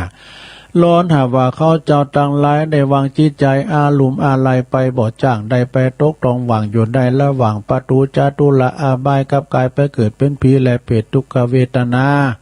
ห่อนบ่ได้อาบอยากบ่ได้กินอย่างใดก็ดีก็ขอเจิญเอาจิตตาดวงวิญญาณเขาเจ้าตังหลายจนได้มาหับเอากับพิยพันธ์ของกินของทานในกาละวันนี้ยำเนคือเขาเจ้าตังหลายได้กินได้บริโภคปิ้นข้าวติบน้ำติบได้ป่นเสียจากตีอยากพรักเสียจากตีพานบุญกุศลอันนี้ประจุจอดรอถึงเมื่อเจ้าขอปิ้นเขาง่ายไปหอดเมื่อควายขอปิ้นเขาตอนไปหอดยำตอนขอกับกายปิ้นแก้วปิ้นแสงไปหอดยำแลขอกับกายปิ้นแผ่นเสื้อแผ่นผ้าไปหอดเมื่อหลากขอปิ้นเขาติบน้ำติบพาดานาสิปากการเหือต้นโตเขาเจ้าตังหลายได้กินได้บริโภคป่นเสียจากตีอยากปรักเสียจากตีตุกได้เสวยความสุขในสัมปรายภพนั่นจงจักเมบุญกุศลอันนี้ก็ขอเป็นผลสะท้อนยอดมาสังพิทักษ์ปกปักษาสายังครอบครัวของคุณแม่แสงจันทร์สมลูกและก็นางสาวพัทรวดีสุดาคำแล้วก็ป่อสมศักดิ์แม่เพนเขาเตี้ยพร้อมด้วยศรัทธาตึงโลงตึงลายตึงโมดนะได้อยู่ดีมีสุขอายุหมันควันยืนมีโจกมีใจหิมากาขึ้นอยู่ก็คือมีใจไปก็คือมีโจกมีลาบเด้อสมดังปรารถนาจูเยิงจูปการนั่นจุงจักเมยะทาวาลิวหาปุลาปาลิปุเรนติสากัลลังเอวะเมวะอิโตทินังเปตานังอุปกปติอิสิตังปฏิตังตุมหังคิปะเมวะสมิจตุสเปปุเรนตุสังกปาจันโทปนาลโสยถามณีโจติลโสยถาโสยติธรรมโมจะอายังนิทัสสิโตเปตานะปูจาจักกตาอุลาลาภรัญจภิกขุนามะนุปัตตินังตุมเฮหิปุญญังปัสสุตังอานาปกันติสัปปีติโยวิวาจันตุสัปปะโลโกวินาสตุมาเตภวัตวันตาลายโยสุขีติคายุโกภวะอภิวาตานาสีลิสนิจังวุตาปจายโนจัตตาโลธรรมาวัตันติอายุวันโนสุขังปะลังสาธุสาธุสาธุจะโวหารไปที่ใดก็ตามมาดึงมาลุงโดยอายุวันโนสุขังปะลังเนี่ยเนาะสดาเนาะครูบาเจ้าสินธรรมนี่เปิ้นเอากายถากับสปีเลยเนาะเปิ้นแค่หำอย่างหนักเนาะตามที่คุณเราคงแก่ว่านะเปิ้นเอายาทาสปีนะป้อนมันมีหลายแบบป้อนข้าวแห้งก็มีนะทำไปเตี้ยๆเปิ้นไหวพอคัดแขนก็จบเจ้าเตือโอ้ดูลุงทาเอาเตี้ยๆสามเลิงเนอะสนะสามเลิงตีหน้าเสียดายเสียใจในชีวิตคือมีอย่างบอกมีสามอย่างสามเลิงหนึ่งไปป้าใส่ครูดีแล้วบาเฮนเนี่ยสองไปพบใส่เพลินดีแล้วมขบสามไปพบโอกาสเล่มควายคว้าไหวอันนี้สามเรื่องที่น่าเสียดายเนอะ ต่อไปนี่ก็จะอู่ถึงเรื่องชีวิตนะชีวิตนี่ก็คือคุณนิกรชัยน้อยส่งมาเขาถามเหมือนกันเนอะประธานห้องศูนย์นกยุง601 เปิ้นบอกว่าชีวิตเฮาในเป็นของน้อยสราญาติโยมทั้งหลายสังมันมีอายุหมดแม้แต่ว่าอายุสังขารสังขารที่มีวิญญาณครองก็ตามที่มีวิญญาณครองก็ตามอุปทินกสังขารอนุปทินกสังขารสังขารที่มีวิญญาณครองปิ้นบั่นชองหอหื้นเนี่ยศาลาเนาะมันโพมันทะลุปูปังแล้วก็ยุมได้เนี่ยก็ยุมได้เหมือนกันเหมือนกับสังขารคูณเฮาอายุคูณเฮาในเวลาว่าเฒ่าแก่เลมอนมันยุมได้แล้วเหมือนเฮิรนเฮาปังเฮาก็ออกจากลางเฮาไปสู่ภพใหม่เนี่ยอันนี้นะแล้วก็มันมีอายุมันก็หมดนะเปิ้นในธรรมเปิ้นบอกไว้เนาะโอ้ชีวิตช่างน้อยหนักเวลาของชีวิตแสนสั้นเหลือเกินซะนะแม่หลวงหูจักแมงเมานี่มันมีอายุเพียงวันเดียวดูแมงเมาวิ่งเข้ากองไฟ แมลงเม่านี่นะมันเป็นอาหารของอึ่งก้ากบก้ายนะมันเกิดมาเหมือนหนูแมงเมาก็คือปลูกเขาเนี่ยไอ้ปลูกโฮเล็กนี่นะโอ้โตกับเวลามันออกมานะมันโตลายดินลายทรายอะไรเนาะเนี่ยแล้วก็ทำมาคืนพออย่างแมงอิจ่าเนี่ยหรอนะจักจั่นนี่นะในสารคดีแปลว่ามันฟักตัวอยู่ในดิน17 ปีก็มาดูเอาเริ่มเดี๋ยวนี้ก็เปิ้นฝุ่นโตกายเนี่ยมันออกมาเนี่ยเปิ้นติยับไปหมดเนี่ยอันนี้แมงเมามีอายุเพียง1 วันก็สิ้นอายุไปมันก็ว่า70,000แล้ววะนะ1 วันนี่นะมันว่า70,000แสนนานหมดนี่มีอายุ27 วันนะลงนะหมดนี่นะอายุมี27 วันแล้วก็ปลากัดตักนี่มันเป็นจะคือปลากัดตักเนี่ยปลากัดตักเนี่ยปลากระป๋องน้ำใจกะปลากัดตักนี่อายุมันมีอยู่21 วันนะลงดูโอ้21 วันกันแมงปออีบีเนี่ยนะอีบีเนี่ยแมงปอแมลงปอเนี่ยนะมีอายุได้120 วันนี่นักมาหน่อยได้120 วันเนี่ยนะอีบีเนี่ยนะอีบีอีเบิร์ดอะปลาหางนกยุงเนี่ยปลาหางนกยุงได้อยู่อายุ120 วันนี่ปลาหางนกยุงเนี่ยนะปลาเล่งเขาเนี่ยก็ปลาหางนกยุง120 วันกระต่ายเนาะนี่สัตว์4 ตีนนี่นะสัตว์ที่กระโดดสัตว์4 ตีนกระต่ายนี่อายุมันจะไม่อยู่1,825 วันนี่โอ้นักวิชาการนี่เปิดก็กึดถึงปุ่นกันได้เปิดชั้นนับอาจารย์เปิดเอามาเล่งมาจ้ะแล้วก็คำนวณว่ามันมีกี่วันสุนัขะนี่หมานี่นะที่อยู่ด้วยเฮานี่นะอายุมันก็ยืนเหมือนกันเนอะสุนัขะนี่อายุ5,475 วันดูโอ้อายุมันยืนเหมือนกันนะสุนัขะนี่นะแล้วก็ม้านี่เอาไว้ใจขี่ใจต่างอย่างต่างๆเนาะม้านี่อายุมัน 1,950 วันดูม้านี่อายุมื่นมาหน่อยมนุษย์เอาแล้วคูณเฮา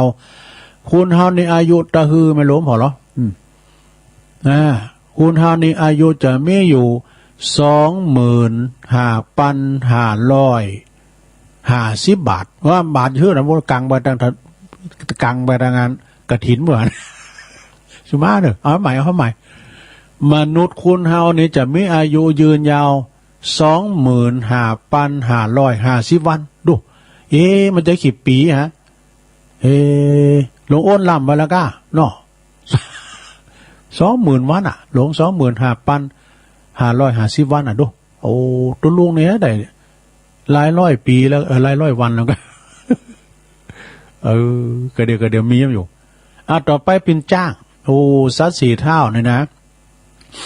จ้างนี่ตัวมันใหญ่เป็นสัตว์ที่ว่าสัตว์ใหญ่ปีจ้างก็จะมีอายุอยู่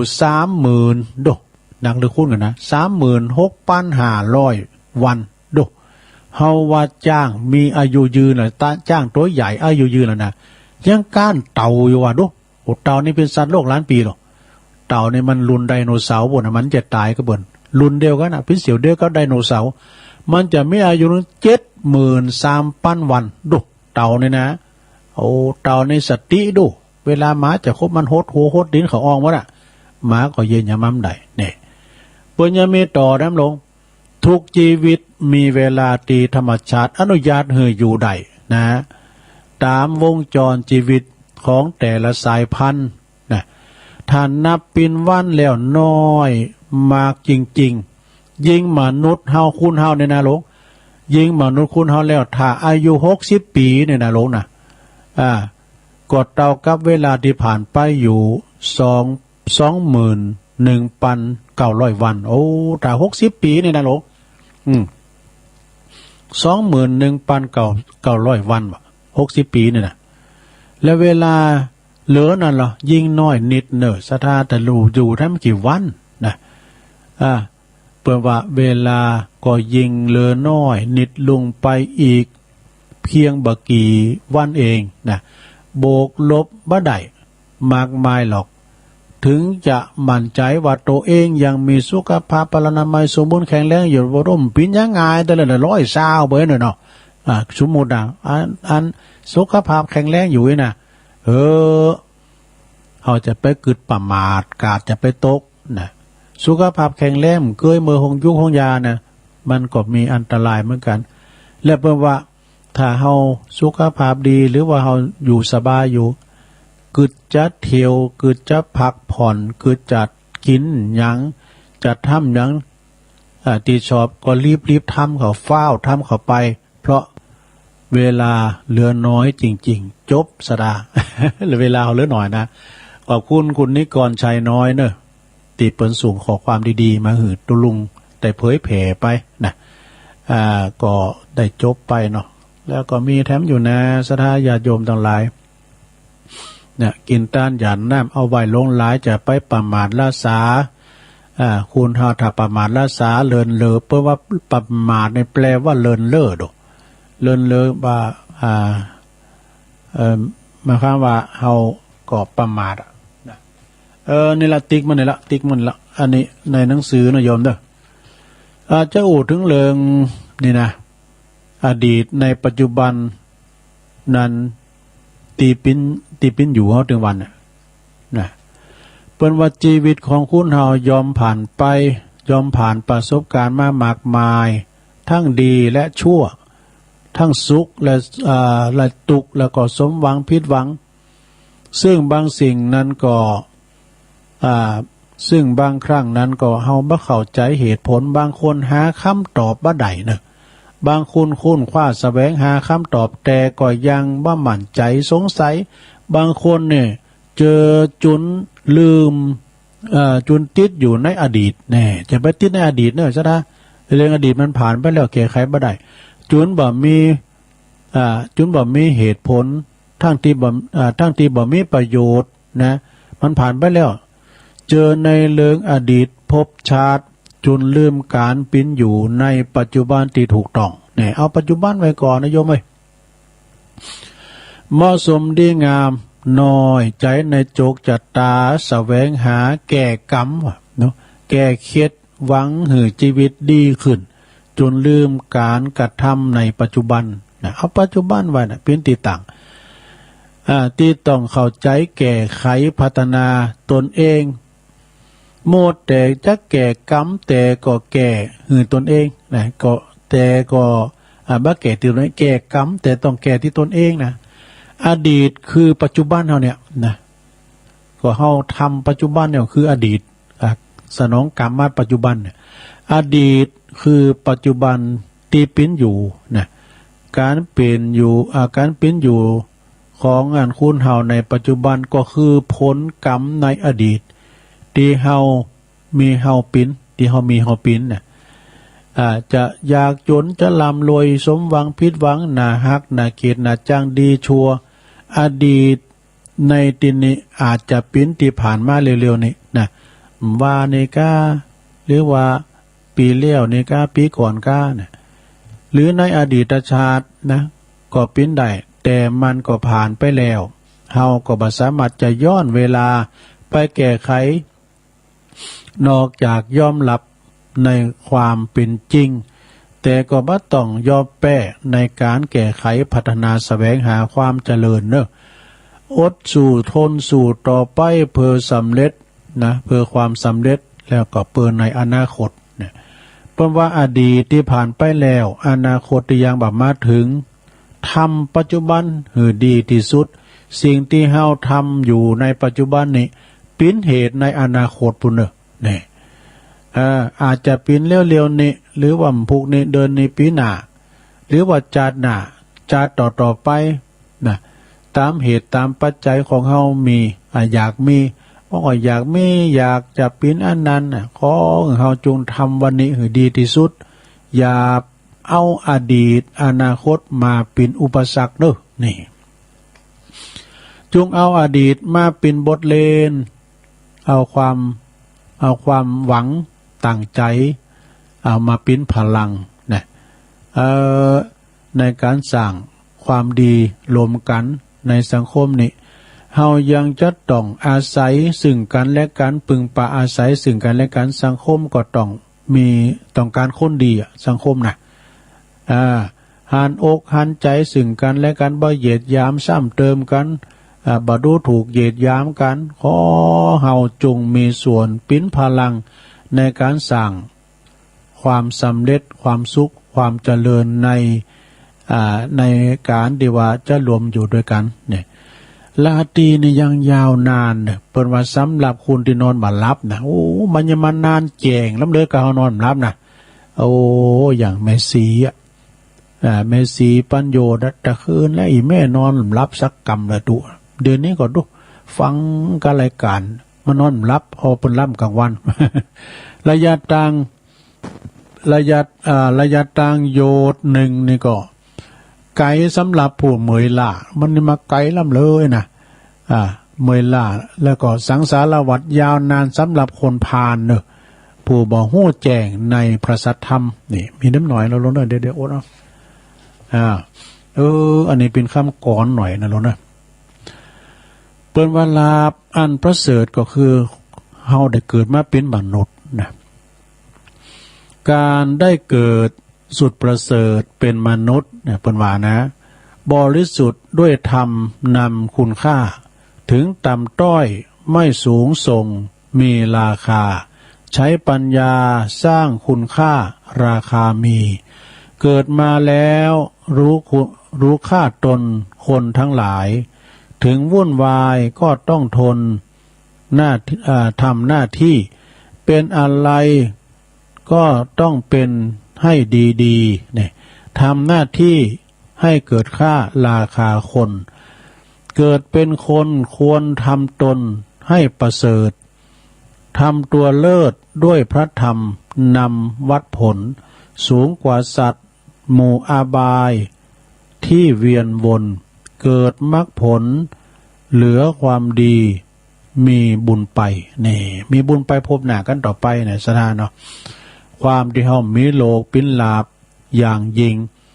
หู้ความหู้จักปอปิ้นศัพท์อย่างยิ่งเหมือนกันแล้วก็ความไว้วางใ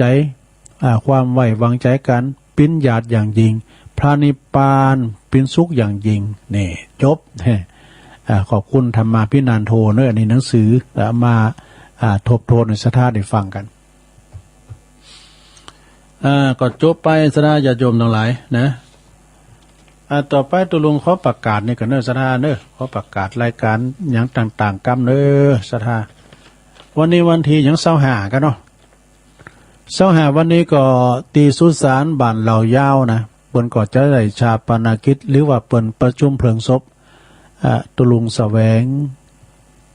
กิจจสาโลยกันเนาะเปิ้นอายุ69นะแม่นก็ได้ก็วันนี้เปิ้นก็จะได้ประชุมเพลิงตีสุสานเนาะสถาก็ไปกินไปต่างกันเด้อตุลุงแหวงนี่ก็เปิ้นไปปิ้นตุลุงมากก็เหมือนกันนะมีซักเป็นตุนหน้าของครูบาแอดด้วยกันเนาะโอ้ก็ไม่เคยปะ มันหลักพระโหลให้ว่ามันได้ในวันที่27เนื้อสดาอันนี้ขอประกาศข่าวสารงานบุญก่อน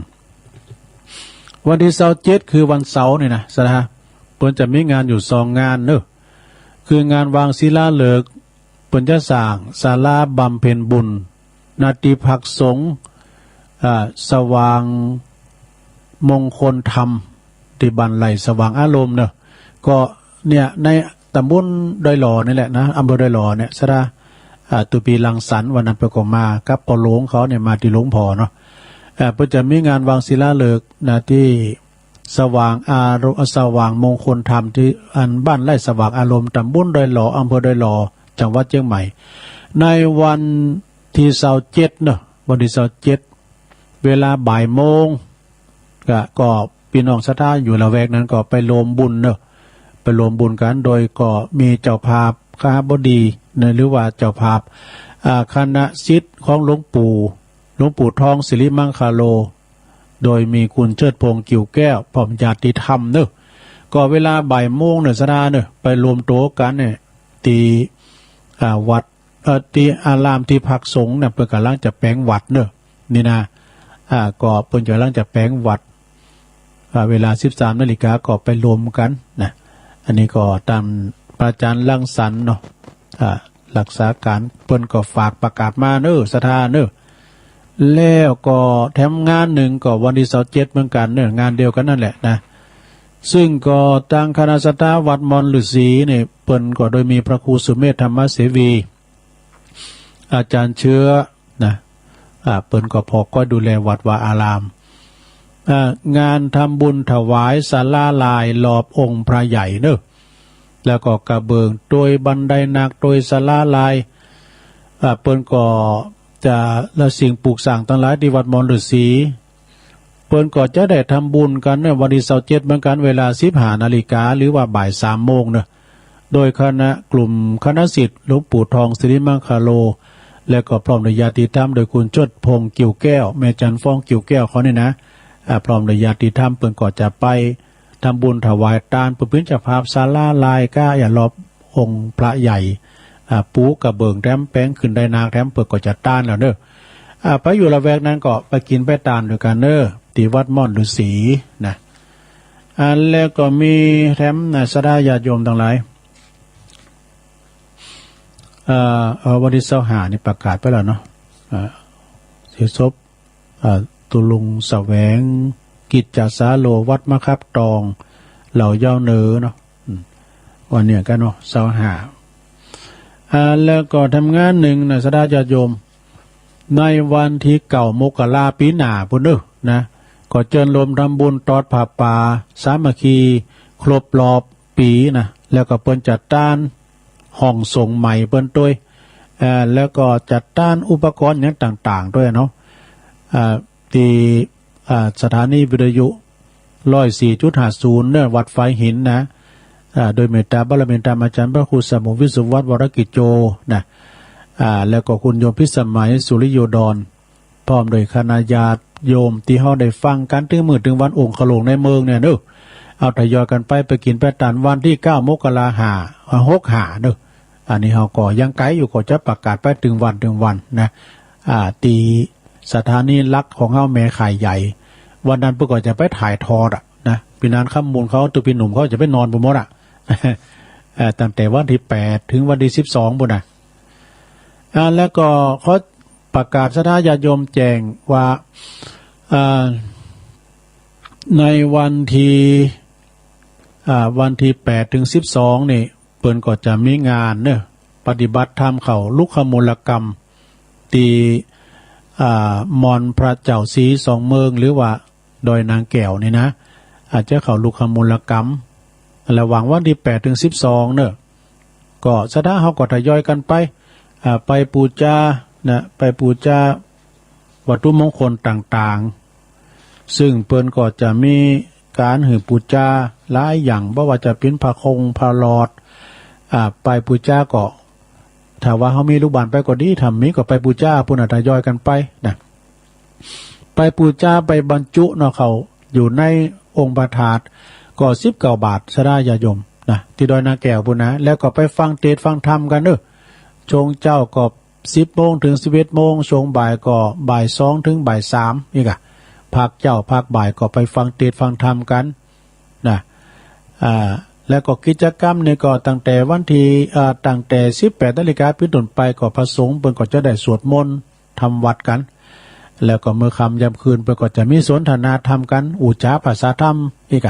เพิ่นถ่ายทอดเสียงพี่น้องก็อยู่ทั้งบ้านก็ชมถึงภาพแล้วก็ฟังถึงเสียงด้วยนะแล้วถึงวันที่12 ธันวาคมนี่ก็จะบรรจุองค์จะได้บรรจุพระธาตุถึง3 องค์เลยเวลา 13 นาฬิกาเนอะ 13 นาฬิกาก็เปิ้นจะได้บรรจุยังหัวใจพระถาดนะจุพระถาดพระบรมสารีริกธาตุกันต่อไปก็ไปลมบุญกุศลกันไปกินแปะตานกันซึ่งเจ้าภาพใหญ่ก็คณะลูกศิษย์ของหลวงปู่ทองคุณเชิดพงษ์กิ่วแก้วพร้อมด้วยแม่จันฟองด้วยกิ่วแก้วพร้อมด้วยญาติธรรมถึงหลวงถึงหลายทยอยกันไปในโลกเนอะแต่ว่าไปไม่ได้ไปก็ดีฝากกันไปหอมกันไปก็ได้ไปตังเวงป่าเป่าก็ไปหอมดีครูบาดอยก็ได้แล้วท่านมหาเสาแก้วก็ได้ครูบาสีหมื่นเขาเนาะครูบาสัมมานเขาก็ดีตุปินนัดเขาก็ดีนะก็หอมกันได้แล้วก็มาตังดอยสะเก็ดก็ดีท่านพระครูโจรทานพิทักษ์นะครูบาแดงนะก็เปิ้นก็ไปวันนี้เปิ้นก็จะไปเป็นประชุมใหญ่ในวันนี้นะอาจารย์พระครูอภิวัตรก็โจรตุลุงไปโอ้ยถ้าได้ขี่รถเก๋งมาแล้วโมนแล้วก็ธรรมาตั้งซ้ายตั้งเฮานี่ก็หอมฝากตีท่านพระครูอภิวัตรได้เนอะนะแต่ว่าไม่ได้ไปก็หอมตานกันไปศรัทธาญาติโยมทั้งหลายนี่แล้วก็ การเข้ากรรมนี่เปิ้นมีอยู่3อย่างเนอะบะมีนี่บา3อย่างนะคือบะมีปัจจัยนี่บะมีใบนิมนต์และไม่มีการบังคับนี่เปิ้นว่านะแล้วก็มีแต่เพราะว่ามี3อย่างคือมีศรัทธามีใจเสียสาระและมีความมุ่งมั่นนี่มีความมุ่งมั่นแต่ก็มีอย่างหนึ่งบ่มีใบนิมนต์บ่มีคนอุปถากบ่มีการต้านตอบ ตุลุงถามใครปึงใจตอนสุดท้ายอันสองข้อนั้นนี่ก็พอจะห้ามได้นะ อันมีต้านตอบนี่ อันออกกรรมเนี่ยมันต้านตอบแล้วนะแกก็ให้อันนี้เป็นก้ามหลินปะได้หน่อยสะดาเนอะเป็นก้ามหลินได้ก็ไปกินแบดตานกันเนาะสะดาเนอะอันนี้เป็นข่าวสารงานบุญประกาศให้สะดาญาติโยมได้ฟังกันเนาะต่อไปกุตุลุงจะตักตังลายให้หน่อยในสะดาเนี่ยตักตังลายให้หน่อยนึงเกินขอบคุณทางชนลมสกาย81โดยและก็เอกราชนี่ก็ครูบาปุ้นวัดป่ายย่างตุปีหน่อยครูบาหน่อยแล้วก็แม่ทองคำพรหมมินโดยฟังอยู่เนอะเจ้าแม่บุญยวงแม่บุญยวงตุลุงเอาอันแจกข้าวเสียบมันขายดีเฮ้ยแจกตุลุงเหมือนดีกันว่าคนจะเอาเพลงแม่น้อยออกก้าวนะเปิ้นตาลเปิ้นตาลกล่องเพลงทำแล้วแม่น้อยบุญยวงแซ่พันขอบคุณแม่น้อยเนอะก็ความจริงเพลงก็จัดโมนแล้วก็ฐานมันก็อดจะดีโธ่ฟังวันคำขึ้นหูก็มดสะเตอจะได้ก็พยายามแจ็คที่เสพไปหาคอมเนี่ยมันไข่ดังเลยแจ็คตุลุงทับบดีจะลองแก้ไขไปก่อนขอบคุณแม่ไข่แก้วด้วยเนอะแม่ไข่แก้วนี่เปิ้นก็อยู่บันเซ็งฟังอยู่เนอะตุลุงเนี่ยอยู่บันเซ็งตะมุนมันเป็นแม่จันเลื่อนใสตื่นแล้วเจ้าแม่จันก็ตื่นแล้วก็อยู่เวงตาการแล้วก็โยมปียุพินปีน้อยหอมมาลาอันนี้เปิ้นอยู่อันแม่โยกเนอะแม่โยกก็ศาลากลางเนาะศาลากลางอันนี้ก่อนใช้น้อยโดยโยมวันลาโดยเนอะสาธุเจ้านะแล้วก็มีมนฤดีจากเต็นดอกไม้พุทธนิมิตเนาะ แล้วก็มียายแดงดอกตะล่อมโดยรัตนาดอยป่าโขงดงป่าข่อยแม่จิรพันธ์โมป้ออันนี้พี่น้องบันไกกราบไหว้สาธุลุงเจ้าแม่อัมพรแม่แดงอัมพรแตนดอกไม้เนี่ยฟังอยู่นะเจ้าโยมนวลนิชาวชาติโดยอารีจากตุ่นเปาสันกำแพงอันนี้ก็เปิ้นฟังอยู่เจ้าตุลุง แล้วก็โยมแม่สุมาลังกาพินอยู่ป่าห่าเนอะอยู่ป่าห่านี่ก็เนี่ยกะปัดเต้นเมืองจีเนี่ยนะแล้วก็ปลงมงคลมนชีพอันนี้อยู่น้องเอิกเนอะฟังอยู่เพมเก่ามนดีตุลุงแม่อุ้ยน้องตัวเนอะเวียงป่าเป่าฝุ่นตกเจ้าฝุ่นตกทั้งปูนะแล้วก็โยมสุทธิสอนใจเนี่ยไปสาครับส่งกำลังใจไปคือแม่อุ้ยวันดีตัวเนอะอุ้ยเนอะกินข้าวลำเนอะแล้วก็โยมอันนี้การดาสีเนตรโดยเจริญพรโยมเนอะส่งไลน์มาแม่สีนวลแล้วก็มีท่านพระอาจารย์สมเพชรปัญญาโนเนี่ยรับฟังอยู่นะครับกราบไหว้สาตุลุงชัยวัฒน์ขอบคุณไหว้สานะครับเนอะทุกปีเนอะ วันที่2เนี่ยเพิ่นเลินไปปีหน้าก็มกราพุ่นเด้อที่เพิ่นจะต้านกุฏินะกดการตั้งใจว่าจะไปแล้วนะตุลุมันนี่จะรถมาหับกันลูก เจริญพรคุณโยมพัฒนันรันพัฒนันนะขอบคุณหลายๆโยมสุทัศน์ดีมูลแม่จันเพ็ญคำโพธาขอบคุณแม่จันเพ็ญทำคำโพธาเปิ้นทำบุญโลมบุรณะซ่อมแซมซุ้มประตูของวัดพระธาตุดอยน้อย 1,000 บาทเจริญพรขอบคุณแม่จันเพ็ญคำโพธาอันนี้เปิ้นหอมสร้างซุ้มประตูวัดพระธาตุดอยน้อย 1,000 บาทโยมสุมาลีใจตาโดยจากเวียงป่าเป้าแม่ครูเพลินพิษทิพย์พลึกจากบ้านแป้นโดยฟังอยู่เจ้าแม่เดือนเพ็ญทิมวางนี่นะให้กำลังใจทุลุงเจ้าอันนี้อยู่น้องหานำบ่อหลงแม่พลอยไพลินปุ้นไปอยู่ป่าห่านะอันนี้ก็กูเดียวกับแม่สุมาเนี่ยเพิ่นเคยมาที่วัดบรรจงกันทวงวานี่เอากรรมของอ้ายไปอู่น้ำปูนเราเวียงป่าเป่าบนอ้ายนู่กรรมของเพิ่นคือว่าคติธรรมที่เพิ่นสูงมาเนี่ยฟังอยู่เด้อตุลุงสาธุครับอันนี้เปิ้นอยู่น้ำดิบเนอตัวแทนพี่น้องปุ่งแก้เด่นจ่าเนอะแม่แสงสุทธิวงศ์แม่ย่อยสันทรายเนาะและตุปีหนุ่มจากวัดไฟหินโดยพ่อบุญธรรมชัยกาดเนอะจากหมูเปิงโอ้เปิ้นได้กฐินจัดหลายพี่เนี่ยปอกันถึงแม่ทองคำแม่ครูทองคำที่วงคำนะตุปีเอกพลไปก่อนมาขอบคุณแทน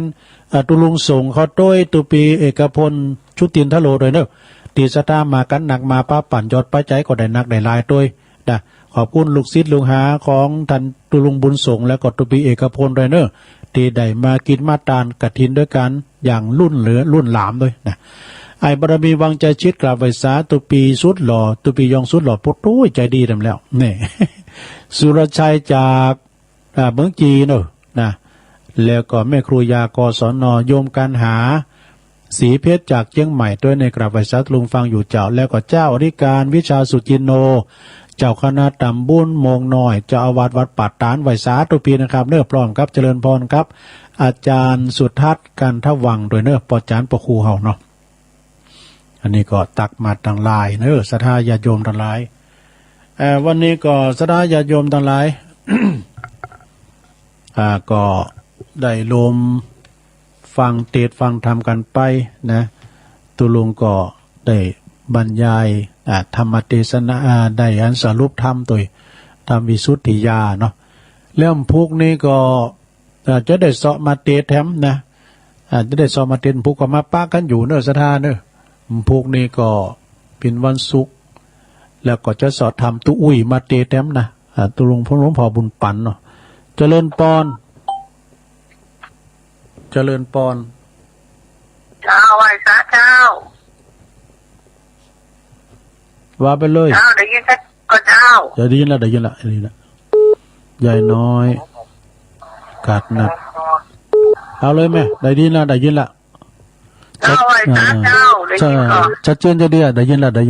าอันนี้ไม่น้อยกันมากนะเจ้าเอาเลยมหาสมุทรสุดฝั่งอย่างนู้ความลึกดูกว้างยาวสุดสาวใดที่คุ้มเขาโกดเคินและเนินไผ่ความกว้างใหญ่วัดขนาดใจมาตราอันที่หกว่ากว้างวงว่างเสนจบดินแดนเลขคำนวณสี่ศูนย์หากำหนดใดครบครันโดยปัญญาว่าใจว่าสุดคำนวณประมวลวัดตั้งห่วงเวหานาภากาศยังสามารถอย่างทำขีดจำกัดจันดาลาสารพัดผู้สูญสัตว์ต่อผู้ประมาณแต่พระคุณพิตาพุทธาจ่องที่จะฟ้องกำหนดยศกล่าวขานผู้เทวายิ่งใหญ่ได้บอกบ้านทุกประมาณทุกกำหนดทุกบรรยายเจ้าตั้งยองวันละกรรมนะเจ้ากรรมวัติยักษ์นะเจ้าภาษาไทยแปลว่าตะคุกนะเจ้าแล้วก็มีปัญหาอยู่ข้อหนึ่งนะเจ้ากรรมโกงนะเจ้าเนาะภาษาไทยแปลว่าอะไรนะเจ้ากรรมมะโกงภาษาไทยแบบแปลว่าอย่างเจ้าสาธุมะโกงอ้าวสายบุญมันแล้วนิมนต์ครับ ครับผมกลับไว้สาครับหลวงลุง ครับ เอา ภาษา ปอเศรษฐีหมูนี้ลูกเปิ้นเอาเงินให้คนโกดก็คือคน10 ล้านเอาไปเล่นเนี่ยมด เอาไปเล่นบัตเจตี้ใจแตงผัวก็บ่ฮักเมียก็บ่ฮักผัวผัวก็ไปเล่นจู้เมียก็ไปเล่นจู้เอาสุดท้ายเงินหมดเลยเงินตัว10 ล้านเนี่ยเอาไปหมดเดี๋ยวหมดมันอย่างเน้นวานะกะเศรษฐียังขายเฮือนนักเศรษฐีขายเฮือนได้กันเนาะชั่ว7 ทีดี7 โหนเอาเข้าเอาแล้วตายไปเป็นเพศเป็นผีผ้ามาลายยังไปโพดมาได้เตื้อตาลไปแถมโคตรเข้าโคตรของแห้งตาลไปแถมเสี่ยงแถม2 โกดเป็นเท่าไหร่20 ล้านปัดโทกธโมสหายญาติโยมว่ามดก็มาได้เตื้อผลสุดท้ายต้องไปเปิ้งพระอรหันต์พระอรหันต์ก็ยังช่วยมาได้เตื้อไปหาพระพุทธเจ้าพระพุทธเจ้าจึงแนะนำว่าเอาธรรมเขียนธรรมวิสุทธิยาพอเขียนธรรมยังบัตันแล้วเขาก็ได้ปนมันก็เหมือนกับมหามูลนิพพานคล้ายๆเรื่องก็คล้ายๆกับมหามูลนิพพานก็เป็นอย่างนี้เนี่ยสถาญาติโยมเนี่ยอย่าไปหันว่าการที่ทำที่บ่ชอบนึกว่าจะได้สิ่งดีมันก็บ่ดีเนาะครับเนาะครับก็ขนาดเป็นเศรษฐีไปลักจ้างม้างัวควายเปิ้นอยู่เนี่ยเอาไปลักของเปิ้นแหมอยู่ก็บ่ดีเตื้อเอาไปเหลือยั้งอีลำเหลือก่อนเนาะครับวันนี้หลวงลุงไปทางใดก็เดินทางสวัสดิภาพปลอดภัยนะครับขอบคุณหลายๆเด้อผมกลับไปสาครับสาธุอันนี้เปิ้นมาสรุปธรรมให้ฟังกำนะหลวงเด้อแต่ก็เปิ้นก็ว่าโตพระมาลายยังผลได้พระอรหันตาก็ผลได้ปฏิพระพุทธเจ้าว่าเนาะแล้วมาห่างโคดายังไปตั้นแล้วเด้อเจริญพรกลับไปสาครับลุงพ่อน้อยบุญปั่นมาแล้วปดโตเปิ้นพักงักจักหวังเปิ้นฟังกับเพิ่นจังคำเดียวก็ได้เนาะถูกต้องแต่กะฟังหาตัวลุงอยู่เด้อบ่ได้ปักหนีไปไหนเด้อฟังตลอดแต่โทรแบบค่อยติดบ่ได้ดีกะครับผมฟังกู้โจรกู้องค์กลับไปสาครับผมขอบคุณพ่อหน่อยหลายๆเด้อสาธุเนาะกาพ่อหน่อยมาคุณเดียวน่ะเหมือนมาถึงเมืองฝางเนี่ยพ่อหน่อยน่ะดีใจเนี่ยพ่อหน่อยโทรมาแต่ละครั้งถ้าพ่อหน่อยมันโทรมาก็ก็พ่อหน่อยถ้าอย่ารับใจกะเจริญพรอยากได้สาชาตะลึงอันนี้เสียงป้อยนี่แม่สีทอนกันเนี่ยเจ้าน้องบัวใจประการเนาะตั้งแต่เช้าแล้วเนอะวันนี้ชัดเจนดีเนอะจ้ากระหลุงฟังคืนไหนน่ะบาดอุดมนะจ๊ะดีกะใจประการเจ้าวันนี้ชัดเจนดีเนาะเย็นแล้วเนอะหนาวแล้วเนอะแกแม่น่ะฝุ่นย่างนี่ถ้าเริ่มหนาวเนอะก็ถ้าได้ย่างแล้วฟุ้นเดี๋ยวมันค้ำเข่าพวกนี้ย่างแล้วจ้ะหมูแต่พระอาจารย์เน้นหลักหวานนะกะไปโต๊ะแสนมันใหญ่ไปโต๊ะแสนมันใหญ่เว้ยน่ะยิ้มจะเจ้ามันน่ะอีดูนะโต๊ะไข่มันน่ะตะวันน่ะกะถ้าได้ไฟได้โตกันหมดอ่ะจุ่มยินเนี่ยบทตรงนี้ขอบคุณเลยจัดสาธุเจ้าแต่ว่านี่ขนาดฟุ้นย่างแล้วนะฟุ้นย่างแล้วขึ้นหมอกเหมยลุงแถมเหมาะน่ะยายพรนมัสการเจ้ามาสิการยายพรฟังเจ้าแล้วกะจืดแล้วเขาบอกแล้วฟังเธอจะยิบรักอ่ะแน่เอาเปรียบกันทำแล้วว่าอะไรรักเอาเปรียบกันพอดีจะรู้นี่ละเตะทำจบแล้วเนาะฟังเนี่ยเปิ่นเตะทำจบไปก่อนเนี่ยเนาะครับเลยอ่ะได้ฟังได้โทรมาอยู่ลูกมันชื่อมาฝนตกรับดีครับฝนตกเนี่ยรับดี ระวังพ้องกันโนรับอ่ะแล้วเพิ่นน่ะจุงเอาโง่ควายไปหม้อกาขโมยอ่ะ ตัวว่ามันตกมันชื่นตก ตกดีแต่ฝนจมเย็น มันจะว่ามันชื่อมันเจ้า แม่น่ะ จะว่ามันเจ้าน่ะจนโตอ่ะ แต่กะโอ้ตกมากกว่าเย็นมาติ๊ๆนี่ ตกเป้าห้องเลยนะ แม่น่ะลุ่มไม่หน่อยเนี่ยตกลุ่มตัว บางตัวเขาคุมไอ้คำว่าน้ำมันโลลา อ๋อน้ำมาโนลากับมนกะพุกไปลง วังคะแนนเรื่องหน้าอย่าเก้าหาอย่า อาจารย์นี่หลักก็มามขึ้นแล้วนี่เหรอขึ้นว่ากะ แต่ละปัญหาหน้ามันท้ายเขียดนะแล้วจะจบปัญหา กับแม่ยายพรกับปีนั้นทีมงานบรรลุบทโทรไปเปิดบอกกันเด้อโทรไปเปิดของ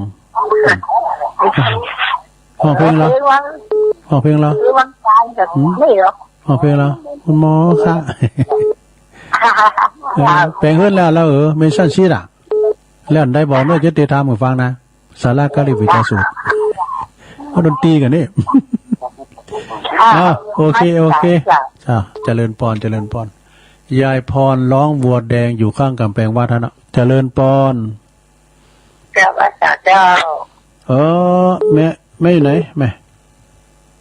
แม่บัวคำก็จะแม่บัวคำโอ้เนี่ย เจ้า แม่บัวคำ ฟังสักทีเรื่องลุง ตาจ่างเนาะ ฟังก็ไม่จ้า เวง ฟังก็ไม่จ้าแล้วนะ ดีกันเวงน้องฟังสักทีเรื่องกำลังใจนะลุงเด้อขอบคุณในแม่บัวคำเด้อฟังไปติ๊กแม่สาธุก็เดี๋ยวต่อจากตุลุงกับพระครูจะเข้ารายการแถมแม่กันเนาะเอาไว้สาครับสายบุญมาแล้วหลวงพ่อมานิดครับนมัสการครับลุงครับได้ยินที่ก็ขับมุมเนี่ยโอ้ชัดเจนเลยครับชัดเจนเพราะว่าบุญสาราตอนที่เรานี่มันจะมีบางมุมเนาะโทรได้ยินก็การฟังธรรมเนาะถ้าเขาปฏิบัติดีแล้วก็เราพิจศีล5 ข้อนะโปรดได้หมดอะลุงเนาะครับถ้าการคลองเรือนนะถ้าพิจศีลพิจตั้งตั้งอย่างนี้เนื้อจะโกรธเรื่องไม่มีสิกี่ร้อยล้านหมดอะลุงเนาะถ้าเป็นเดียวเลยนะพิจศีลตั้งแต่ปานาไปถึงสุราเนี่ยเอาได้อย่างก็มัวเมาในสิ่งที่เป็นคนที่มัวเมาเนี่ยมันไม่เหลือเนาะว่าจะอู้คำบอกใครคือว่าไม่เสียหายไปปวงโมเนอร์เนาะครับอันเนี้ยศีลธรรมประจำใจศีล5 ข้อเนี่ยเป็นสิ่งที่ดีที่สุดที่พี่น้องประชาชนประธานสาธุชนทั้งหลายที่ได้ตั้งใจปฏิบัติมาตลอดจะมีเข้าของเงินทองสัมปติมากมายหลายหมื่นหลายล้านโกรธก็เพราะศีล5เป็นที่ตั้งไว้ในอกในใจทั้งวิสุทธิญาณนี่แม้จะเขียนจะต้านได้ก็อยู่ได้อานิสงส์เนาะอย่างนั้นอาจารย์ได้ละว่าแต่ว่าข้อสำคัญที่สุดคือการปฏิบัติให้ถูกต้องสำรวมกายวาจาใจรักษาให้มันเรียบร้อยปฏิบัติตามศีลธรรมของพระพุทธเจ้า5 ข้อคือศีล5เป็นที่ตั้งไว้ก่อนเนาะครับอันนี้ทุกคนถ้าปฏิบัติได้หลายข้อก็ดีอยู่ถ้าไม่ได้ก็เรื่องสุรานารีเนี่ยมันพาเอาไปทางที่บดีทั้งนั้นเนาะทรัพย์กับของคนนี่ฆ่างัวฆ่าทรัพย์สิ่งต่างๆมาเลี้ยงชีพมันก็ถ้าจะลำบากอยู่เนาะไม่นะลงมองหกหมกใหม่ผ่านตั้งใจปฏิบัติฟังน้ำฟังธรรมไปกินจานไปเนาะอากะติดใจอยู่อย่างเดียวเลยนะยังมันมีปัจจัยตอบแทนนะลุงทายแย่ในที่ประชุมหรอเอาบุญเนาะเอาบุญจะต้องช่วยกันไปก็ต้องขอบคุณทั้งฝ่ายโดยสุเกตคือพระครูจุลทานที่นั่นดูแดงเนาะท่านก็ไปกำกับกำกายช่วยต้องฝ่ายโดยสุเกตได้งดจากฝ่ายจังไม่หักตัวมึงเนาะครับวันศุกร์วันฮือวันปีหน้าพระใหม่ก็ไปปะกันเตียนพระธาตุเจ้าที่สงเมืองแถมวันเข้าที่10ที่ปะกันแถมนอ8 ถึง 11 12ก็8 ถึง 11เนี่ยเข้ากำไปโตลมหนาวแต่แม่โอ้หันหนาวไปสาครับไปสานะครับตัวลมครับสาธุหลวงพ่อมานิดสำนักสงฆ์หอมบุญเปิ้นจะไปอยู่ไปใจเปิ้นจะไปรวมทำบุญตานโดยอาจารย์นิพนธ์โดยเจริญปอนครับผมปรมวินะพอชิดเลยพอชิดหางดงพอชิดหางดงมาแล้วฟังจ้าละกะ ครับผมได้3 โมงแล้ว อืม 2 โมงครึ่ง3 โมงแล้วลูกอ่ะ เอิ้นบัดตางานปีนานซักสีตัวเนอะปีนานซักสีนี่จู่จังสับัดต้องโคซกนะลายให้ปีนานหายไปเนอะครับอันปีนานอ่าปีนานนี่เฮานะชายปินตาลุงนัดรถเดือนอ่ะชายปินตาทักมากำเนิดทักมาทางไลน์กำไลน์ตุลุงมันติ๊กไปเลยหายไปเหลือ10 ปลายอ่ะตาไลน์มันนะไปที่มันหายที่มันมีตุลุงก็ตักมาถ้าหมายเด้อพี่น้องเนาะพอชิดฟังแค่แล้วเนาะฟังไปติ๊กๆในพอชิดเด้อผู้ก็มาอยู่นะผู้ก็มาอยู่เนาะผู้เจ้าโทรมาเด้อ ครับ ยินดีนะพ่อเน เห็น สาธุสาธุพี่น้องห่างดงเนอฟังกันหลงกันหลายไปตังน้ำตุ่นโดยแม่ฟองเขาเจริญปอน เช้านมัสการเช้าคุณลุง โยมอยู่อันแม่แฮนเทิงกะ เช้าอำเภอ แม่เทิงแม่บุกแม่ ดีใจที่คุณลุงจำได้ แม่สายบัว เช้า แม่สายบัว เช้าฟังคุณลุงว่าเช้าหวานดี อำเภอเทิงนะเชียงรายเนาะปุ่นตกตะบนแม่มตกกะ ในปี3ล่ะ พอดีกะ ฟังเลยเช้า ฟังเพลงก็ได้อะฟังแต่ระบบอินเทอร์เน็ตอะ เช้า อย่างแม่จันนะกะแม่จันปางยิ้วฟังไปตึ้งๆพวกก็มาอยู่เนอะแม่เนอะ เจ้าคุณลุงและเกาหาเจ้า เจ้าโอ้ดูแลแต่เตียวอ้าวยินดีเนอะแม่สายบัวจากอำเภอเทิงเจ้าของไก่นะตะบนตะติดเว้งแหงวะน่ะนุเย่อย่างโต๊ะเก่าได้ไปจะเคยไปสักเตือวาบ้านเนาะเจริญปอน เจ้ากับพระเจ้าตุลุงแม่สุแก้วศิลาพรสิทธิ์อ่ะมันหงละปุนเด้อฟังเพลงมันจะมนว่ากว่าได้ฟังเพลงได้ไหว้พระได้ฟังธรรมแต่ตุลุงแต่เจ้าแล้วเจ้าเด้อ แต่กันเนาะ เจ้าเอาตี 2 ตี 3ก็ตื่นแล้วเจ้า มันถึงตื่นเจ้านะตุลุงสัมภา เจ้า กระ มัน วน ถึง กระวาย มันถึงปลุกคนเดียวมันถึงเวลามันถึงตื่นแล้วเจ้า เดี๋ยว ฟังอยู่เด้อตุลุง ขอบคุณแม่สุแก้วหลายๆเด้อ เจ้ากราบไหว้สาธุเด้อเจ้าเด้อเจ้า เอิ้นประจำแม่แก้วย่าวาเด้อเนอะแม่แก้วหอยละนะเกิดตึงหากันอยู่เนอะแม่แก้วเนอะอยู่ที่มีสุข เจ้าไหว้สาเจ้าลุง อยู่ตั้งใดจ๊ะ เจ้าเวียกเป่าเจ้าฟังอยู่เจ้า แม่กันทนีอ่ะ เจ้าเป็นละเจ้า แม่ชีเนาะแม่ชีกันทนีเจ้าคือกำลังใจนะเจ้าฟังอยู่แล้วบ่ได้โทรบ่ได้เจ้า โอ้ สาธุ ขอบ เจ้า คุณหลายๆเนอะที่เพิ่นฟังกันอยู่เนาะเจริญปอนเด้อ เจ้าสาธุ บุญ สา รั ธุ กษาสาธุสาธุอ้าวขอมาแถม0899555656เจริญปอน ไหว้สาเจ้าตุลุง โอ้แม่จันเรือนใสมึนๆในไม่หยอดก็ดีละนะแม่จันฟังเจ้าแล้วกันแม่จัน เจทียืมเดียนขี้รักก็เมียเนาะล่ะ กดนั่นเนาะ เป็นเจทีได้จะได้ยังไงของขี้รักนี่ ตอนนี้ก็เป็นเศรษฐีแล้วแต่นี่เป็นรักเขาแล้วของไปตัดขาซาตัดชีวิตดีกว่าอย่างนั้น เจทีที่โกกเมย์มันก็เล่นจู่เลยเนาะ หน้าการแล้วก็พบเพิ่นก็ไปรับจ้างค่าสัตว์ตัดชีวิตกับผมมีเงินพิเศษล้านโกดบ่เนาะ เจทีอันขี้งกเจทีมันดีแต่มันดีหวายบางทีมันไปตกมาแล้ว6แม่เนาะอย่างก็มีก็อันที่ออกทำมาเนี่ยฟังแล้วก็เป็นที่ใจโอนะ มันมีให้ในนี่มดนี่ในธรรมวิสุทธิญาณ มันเห็นเศรษฐีมันยังแบบกินแบบตานแบบเร่งแบบแจกชะตานแบบหลักอย่างเงี้ย ข้างหน้าก็แจกลูก ดีจ้าเป็นลูก ขอบคุณแม่จันเนอ เอาวันนี้ไปได้ขี่รถเองใช่ไหมเนาะ ขี่รถกับพิ้นโมน่ะเนี่ยตุลุงเป็นกูกันไปอย่างเงี้ย อันน่ะพี่กูแก่งอมบนอู่กันไปตัวต่างอันน่ะไปอันน่ะสุดต่างยินดีแม่จันเนอแม่จันเรือนใสนะเวงตาการเนอเจริญปอน เอ แต่ไม่แต่เจ้าตุลุง ไม่เลี้ยวอ่ะ เจ้าละเด้ โอ้ อ ไม่เลี้ยวเนาะ เจ้า โอ้แม่เลี้ยวนี่เปิ้นอยู่ห่วงเป้าเน ห อะ มู่11เจ้าหมู่11ของปอจอมทองเจ้าตุลุง 11เจ้า ฟังเจ้าแล้วเนาะ เจ้าหนาวแล้วตุลุง สิหนาวมาสลอดเนี่ย เจ้า จ้ะโอ้แล้วเริ่มหนาวแล้วเนี่ยฝุ่น เจ้า การฝุ่นย่างนี่ก็เริ่มหนาวอ่ะเนอะเนาะเอาคุณแม่เลี้ยวเนอะเดี๋ยวปอตันนัดก็โทรมาหลังไม่ท่านนะปอตันนัดก็แม่เลี้ยวก็เพิ่นฟังกันหลายแม่โบคีเขาเนาะแม่โนนเขาเจริญปอน ใบสาตุลุง โอ้อันนี้ปอบุญตันเนอปอบุญตัน ฟังถึงเนอโอ้หลายเป็นนักเนาะ ป่าละ ว่าจะเข้าได้พุทธะ นั่นนะโอ้โทมเจ้าแล้วเนาะป่าละ เจ้าแล้ว 3หยอด กำลังใจตุลุงเนอ โอ้ขอบคุณปอหลายๆเนอ ใบสา โอ้ได้ยินเสียงก็ดีใจละนะปอครูโอนเปิ้นขาได้เบอร์ของแม่สายพินจังซอเขียนว่านี่แล้วเด้อเขียนว่านี่แหละของแม่สายพินเจริญปอน ไว้สาเจ้าตุลุงเจ้า แม่จันติบเกตกาลามเนาะ เจ้าโอ้ฝนตกกับเจ้า มีแล้วเหรอวันเนี้ยมีเหรอ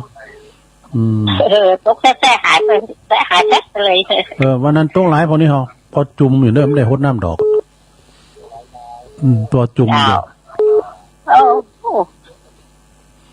แม่ฟังเจ้าแล้วเนาะ แต่เจ้าก็ติดเร็วเลยเจ้า ติดแล้วก็ดี แต่ที่แรกก่อนไม่น้อยแล้วนะ แม่น้อยเปิ้นนั้นนั่นนี่กะเปิ้นถามว่าหยังก็ปัญหามันเจ้า เจ้า กุ้งแม่กุ้งนี่แปลว่าหยังคำไทยฮะ เจ้าก็ได้จะได้ไปแห่งกุมูนะเดี๋ยวนี้นะ อดเอาปล่อยมันขี้คายก่อนเนอะต้องไปเดือดร้อนเอาเสียงไปหากันก่อน โอ้ไว้สาเจ้า สาธุปัญหาแม่น้อยเนอะสถาคำว่ากุ้งเป็นคำภาษาเหนือถ้าเป็นภาษาไทยจะเรียกว่าอะไรกุ้งหรือว่าสุนัขกุ้งเนาะแปลว่าหยังเจริญปอนเอามาแล้วคนอารมณ์ดีแม่จันสมแม่จันสม ฝนตกกะลุง มาซื้อนี่กับฝนตกอ่ะเดี๋ยวนี้มีแล้ว อย่างได้หมูมาเจ้านี่เหมยตกปุ้งอย่าง เหมย ดู นะ แล้วของอุ่นมันใส่อย่างว่าคืนฝนตกทึกสองคืนทัดกันนะ ดีกะ วันนี้ลูกขวายจะได้ฟังธรรมเธอตุลุงสักคำ ปิ้นหยังก็ลุกมาโอ้เป็นหยัง ตี 1นะตื่นมาตี 1ฟังรับแหมงิดเดียวมันได้อยากแค่ตี 4ไปฟังตุลุงก็ออกแล้วไปปิ้ ฟั น ง หยัง ธรรมได้ฟังธรรมสักคำ มาช้าดีกว่าไม่มา กำลังใจนะเจ้า ขอบคุณแม่จันสมหลายๆเนอะ เจ้านมัสการเจ้าฟังอยู่ตลอดกุศลขององค์เจ้า แม่สีจมแม่จันเขาตะปุ่นนะพี่น้องตังแม่อายก็หลายเนอะฝากกระแสเสียงไปตังหน้านุงสูงซองด้วยเนอะตังปอเล่งหน้าลุงเขา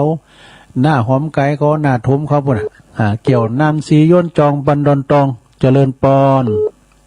แต่ว่าสาเจ้าตุลุง แม่โบเคียแม่โบเคียแม่ตอนนะ โอ้แม่โบซ้อนแม่ซ้อนเจ้า โอ้ทำพุ่งกับฟั ฟังตลอดแต่มาตอนแค่วันใด แม่ซ้อนอยู่หน้าไซรี่ปุ่นนะแม่หวังลุมแม่หวังบุญนะ ไม่ว่างโบนกัน โอ้ได้ยินอยู่น้ำบุญเราขวัญกันนะ เจ้าชัดเจนดีเจ้า เจนดีเนาะฝนตกหนาวก้าพูดนะ เริ่มหนาวนี่เหรอ เดินหน่อย เริ่มหนาวกับฝุ่นย่างนี่เริ่มหนาว ฝนตกเนาะต้องเรียน เจ้ากำลังใจตุลุงนะแต่เพื่อนเจ้ากันไม่ซ่อนมากกว่าขัดตึงหาอันแม่บุญปันปุ่นนะเตียนดอยจอมแจงฟังก็อยู่แม่บุญปันเสียงเป็นเหมือนกันเจริญปอนตุลุงภาษาครับ ลงวินเนาะ ผมบอกลงวินเห็นดีมันได้ฝนตกน้อยอะไรเนี่ยสันขีดเล็กเนาะครับสันขีดเล็กวอปอมีฝนแล้วมั้งปอมีฝนอ้อยเขาว่ามีตอนนี้หัวเด้อเฮาอยู่ในห้องกระจกในแจ้มที่เอาไปน้ำเหลืองมาบมันได้ยินต่างนอกเนาะ ขอบคุณปลงวินเนอะโอ้หักษาดูแลเนอะสุขภาพเนอะไปไหนมาไหนก่อนระมัดระวังนะด้วยความเป็นห่วงเป็นใยอย่าประมาทกาจะตกนะครับอย่าใจหน่อยว่าเจริญปอนแม่จันสีเฮ้ยดังกอยยันแม่อยู่ไหนดังกอยเนี่ยแม่ดังกอยอยู่ในอ่องมั้งหรอมันดังกล้วยนะดังกอยเฮ้ยมันดังกล้วยแม่อยู่ไหนแม่โอ้ก็แม่มาดูนะกะแม่ดูเนี่ยบ่ได้ยินนะหวานใหม่แม่ยังก่อตะกลุงสันก่อลุงไม่หอมไม่หอมโอ้ดังกอยน่ะไม่หอมเด้อเพราะมันดังกล้วยไม่หอมมีหมายเนาะแต่พอลืมโดนนานโทรมานี่แม่มตุนแม่มลงเขาเนี่ยนั่นเนาะสันก็ลุงบุตรโตพอลืมแล้วนี่โอ้มันโทรมาเหมือนกันสันก็ลุงเนาะกดตาตุ้มเนี่ยโอ้ยินดีนะแม่ไม่หอมเด้อมันห่านว่าไปตัวนางแก้วแล้วกับมันได้กะหอมมาเด้อเนาะโอ้ขอบคุณนะแม่หอมเด้อมันเนี่ยได้โทรฟังตลอดโอ้โทรมาพองกาแม่ปานี่เขามีได้มดฟังพองกาเด้อโทรมาพองแม่หอมมีมาเนี่ยนี่นะเพิ่นอยู่เซนก็ลุงเนี่ยพระเจ้าโหย่านนี่นะหลายปีนี่มันจะไกลนะแม่มตุนลงเขาเจริญปอนไปสาตุลุงครับโอ้ปนนั้นประเสริฐเนาะครับปนันประเสริฐปนาแดงเพื่อนน่าจะมานานครับที่3แล้วของตุลุงประจำเนาะตั้งแต่เลี้ยงประวัติเลี้ยงเต่าเลี้ยงนั่นเนาะเต่าแต่ถึงแต่อายุยืนแต่ครับเนาะแต่โทษเต่านี่มันเต่าล้านปีเนาะเต่าครับแต่คนเขายังบ่เต่าบ่ถึงเขาเนาะแต่กะครับอายุอันนี้ก่อนก็ประจังครับฟังแล้วก็ม่วนดีเขาเข้าใจดีครับแต่ก่อนหน้าแดงเนาะหน้าแดงหน้าน้อยครับนั้นน้อยครับที่จำเราของประจำกำลังใจจะลุงตลอดครับฟังตลอดได้บ่ได้ฟังก็ถึงคิดฮอดอยู่ครับกับฟังไปกูตุ้นกูอมผู้ก็มาอยู่เด้อครับนั่งทำคำสอนอยู่กับจิตกับใจเราดีครับดีเสียงนั่งขังเราถึงมนุษย์คนใจครับขอบคุณปนันหลายๆเด้อปนันประเสริฐหน้าแดงหน้าน้อยจังหวัดน่านบ่เด้อขอให้สูงอยู่ดีมีโชคอายุมันยืนยาวเป็นลมโพลมใสต่อไปครับโอ้ขอบคุณหลายๆเสียงนี่ปอนนี่ขอสะทอดไปหาปนานเด้ออ้าวเจริญปอนติดแล้วเจริญปอนเข้ามาใหม่เจริญปอนมาจากครับโอ้ปอธนัทครับผมวันนี้ปีใจดีครับโอ้ปอธนัทครับผมฟังอยู่เด้อฟังตลอดครับผมเป้าหมูสีนั่นนี่นะเนาะครับผมขอบคุณปอธนัททั้งหลายเด้อครับผมทำให้ทุกคนจะไหลครับโอ้แต่ตอนนั้นก็ปอธนัทเป็นตัวแทนกันเด้อเนาะครับผมมาจากครับแล้วก็อื่นประตางานแม่เนี่ยตัวแทนพี่น้องงานต่างหลอกเฮกว้าวนะติดตัวแทนแม่ยินปินตาอุ่นเจริญป้อนไหมแม่ตาเจ้าฟังเพิ่นว่าเจ้าลุงทองมีเนาะวันนี้เนาะแม่ตาไหนมีกะมีจ้ะแม่ตาไหนได้ยินเหรอฟังเจ้าก็เลยเจ้โฮมอันเปิดตุลุงแหม3 โมงจ้ะเปิดฟังกันตึ้งเมืองเราตุลุงทองก็ออกตุลุงก็ยังฟังอยู่เนี่ยเจ้าแล้วก็ฟังมากับทางตุลุงแล้วก็ดีละบุกประมาณนั้นครับแล้วก็มาหับเปลือกเย็นนั่นเตอเจ้าลงไปตุลุงก็รับไปว่านั้นเปิ้นจะบังคับหรอกให้รับก็รับไปกะนะรับได้เป็นดีตุลุงในไข่เตถึงเปิ้นละรับกันหมดที่เป็นรับนะสาธุพี่น้องเมืองฟ้างมากับปอหน่อยบุญปันแม่จันสีเขาก็แม่บัวพัดเขาก็ฟังกันอยู่ปอจีตุนนู้นเจริญปอนลุงครับลุงมาแล้วแม่ค้ำพี่น้องไตแม่สุงค่า สุขค่ะ แม่คำฟังเจ้าละแม่คำเนาะ หมดได้ฟังเจ้าวันนี้ขี่มองป่าผมได้ฟังคำตะลุงคุณ ก็ปิ้นยังปิ้นยันรับมันก็ดีนะเนาะเนี่ย เจ้าหมดตื่น ดีแล้ว เจ้า ฟังตะลุงอยู่ หมดได้ฟังคำ ปิ้นยังผู้ก็มาอยู่ผู้ก็ฟังแถมเด้อ ยินดีแม่คำเด้อสาธุแม่คำพี่น้องไตเปิ้นฟังนะปุ่นเมืองฟางปุ๊เอามาทำสายนึงเจริญปอน เป็นสาเจ้าตะลงฟังว่าโดนบ่นน่ะฟังเจ้าแล้วเจ้า สายทองดู เจ้าสัดเจนดีให้กำลังใจตะลงเด้อเกิดแทนพี่น้องให้การนะเจ้าหวยการเนาะ จ้า ขอบคุณอันสายทองเด้อสาธุ ทุกคนมันหอมกันนั่นนะกายเพิ่นก็ฟังกัน กุมมัดหอมนะเนาะกุมมัดหอมเมสีเขาหนาโอ้ร้ายกันเนาะไปวัดประตูโอ้กันนี่ฟังตะลงยองว่าอยู่ไหนนะอยู่พวกกันน้อยพวกกันเนาะได้น้อยกันเด้อจ้าขอบคุณแม่เด้อไปตั้งโควิดนะทุกลงเนาะนะครับพี่ยังมันก็หายเนาะจ้ามันก็หายเฮาก็อยู่กับมันก็อยู่เฮาเข้าใจมันนะน้ำหน่อยมันก็แต่เป็นไข้หวัดใหญ่ธรรมดาเนี่ยนั่นก็กายพันธุ์ทำสายเนี่ยเจริญปอนไปสาเจ้ายายอ้วนมาแล้วแม่อ้วนกิติลังกาก็เกียดโอ้ดีกะต้องฟังเพลงนั่นแหละโอ้โหตื่นเจ้าเหมือนกันได้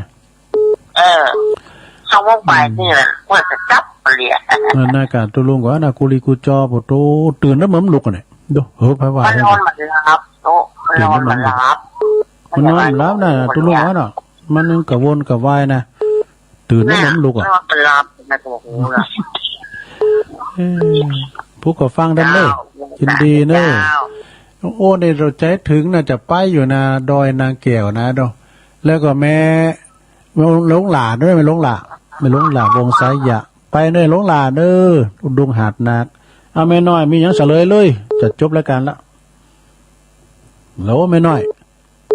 การนักเอาเลยเจ้าแต่เลยปัญหานะเจ้า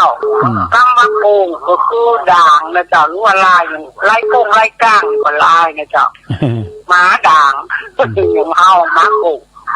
เป็นว่าด่างนะเจ้าจบข่าวตุลุงก็ตายในใจนะตายในใจก็ถ้าดับปิ้นอย่างงั้นไหนนะถูกแต้กับปิ้นแต้งเลยก็ติมเป้ากันเนี่ยเจริญปอนน้ำสายสุดท้ายนะเต้ไปป้าเจ้าจะลงไปอยู่เลยตั้งได้จ้ะแม่โบพัดกลางหงจ้าโอ้แม่โบพัดกลางหงก็จับตีดังซ้ายนั่นแม่โบพัดกลางหงแต่กับไก่บานปกคู่โอนเนาะเจ้าฟังอยู่พอเนี่ยโตกะใบโมงเลยค่ะตั้งใบโมงมาแล้วพวกแวอยู่เนอะ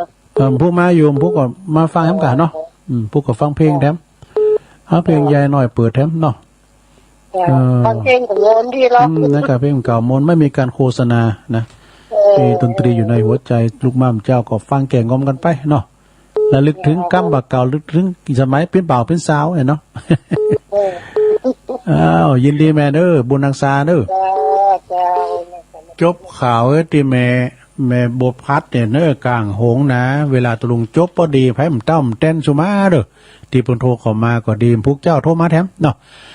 โทนซ้ายก็มียายน้อยกาดนัดแบบสามเณรเอาลักปัญโยนนันปน้อยบุญปั่นมโนครเสาหินฝางขอบคุณปหน่อยด้วยแม่สีทอนหนองโบชัยประการยายพรร้องวัวแดง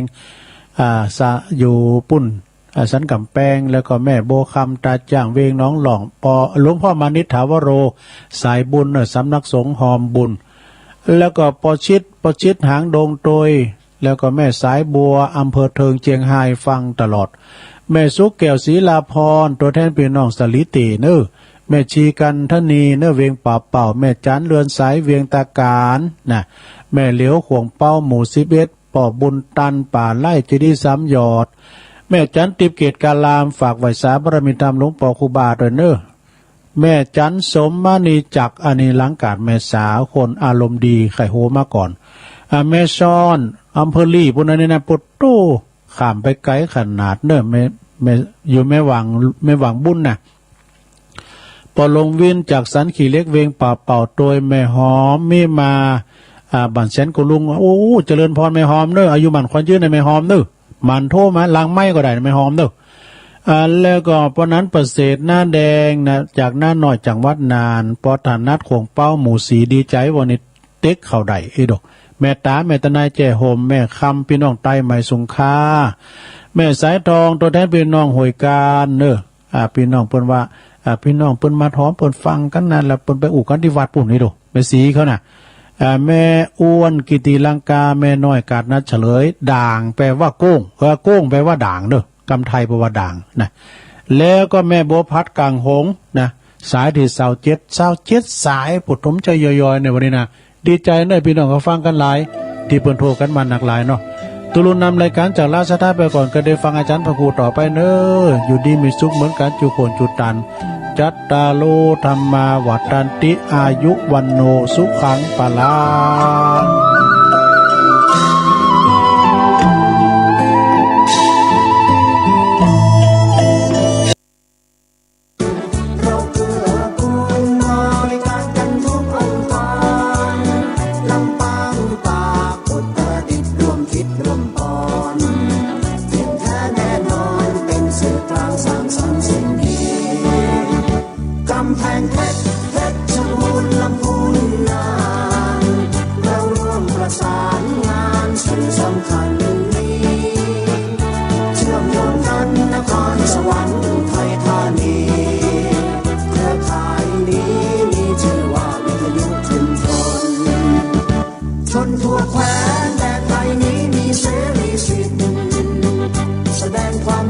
เสนอแนะและเหตุผล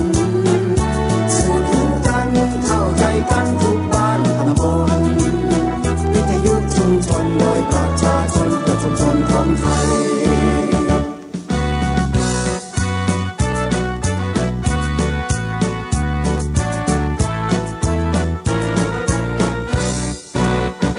เครือข่ายวิทยุชุมชนภาคเหนือ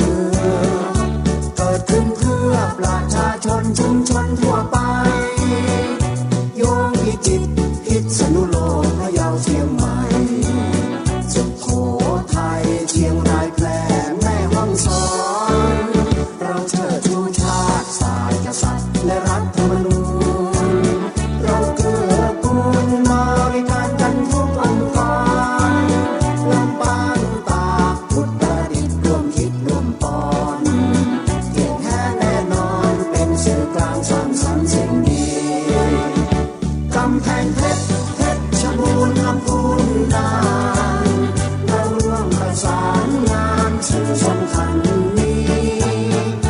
เชื่อมโยงกันนครสวรรค์ไทยธานีเครือข่ายนี้มีชื่อว่าวิทยุชุมชนชนทั่วแคว้นแดนไทยนี้มีเสรีสิทธิ์แสดงความคิดเสนอแนะและเหตุผลสื่อถึงกันเข้าใจกันทุกบ้านตำบลวิทยุชุมชนโดยประชาชนเพื่อชุมชนของไทย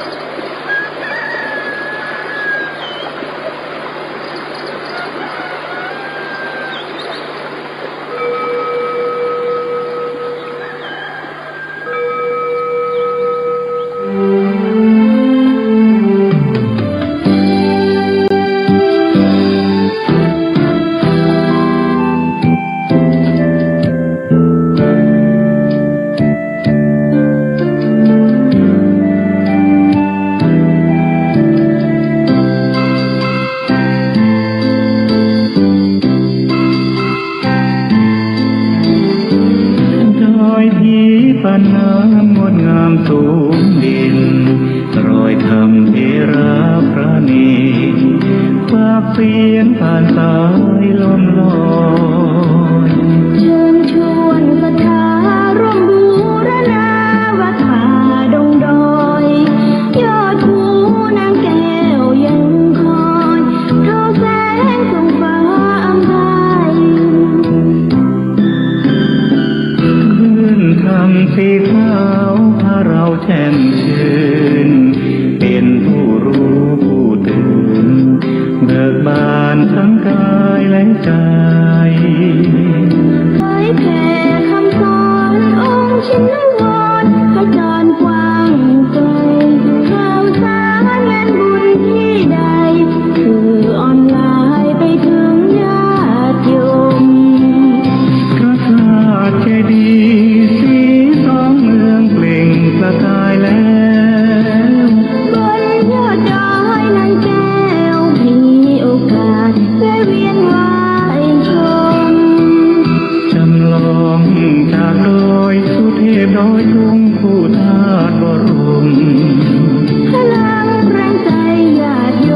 เนรที่ทางคลายทุกข์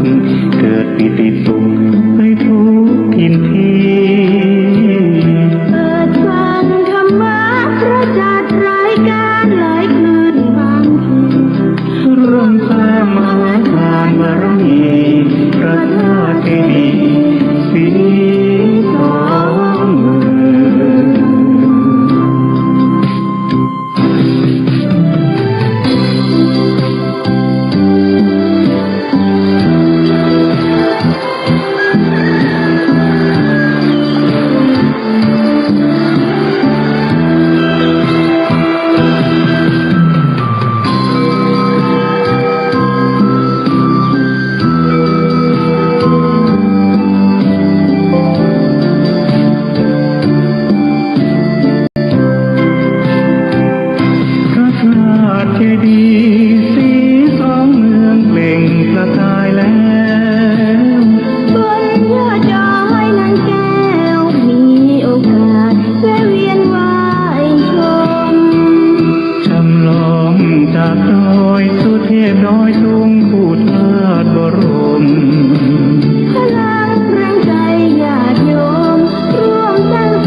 ความสุขพระเนรสีทางคลายทุกข์เกิดปิติสุขไปทุกทินทีเปิดฟังธรรมะพระจัดรายการหลายคืนบางทีร่วมสร้างมหาทานบารมีพระธาตุเจดีย์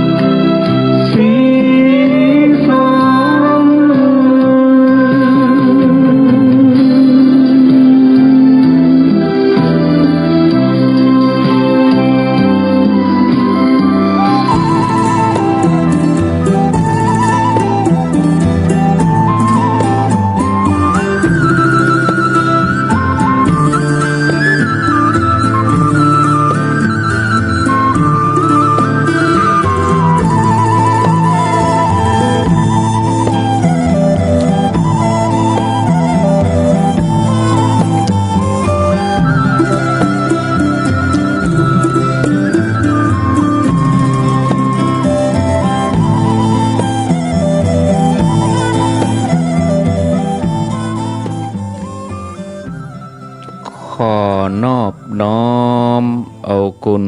พระแก้วเจ้าทั้ง3 ประการ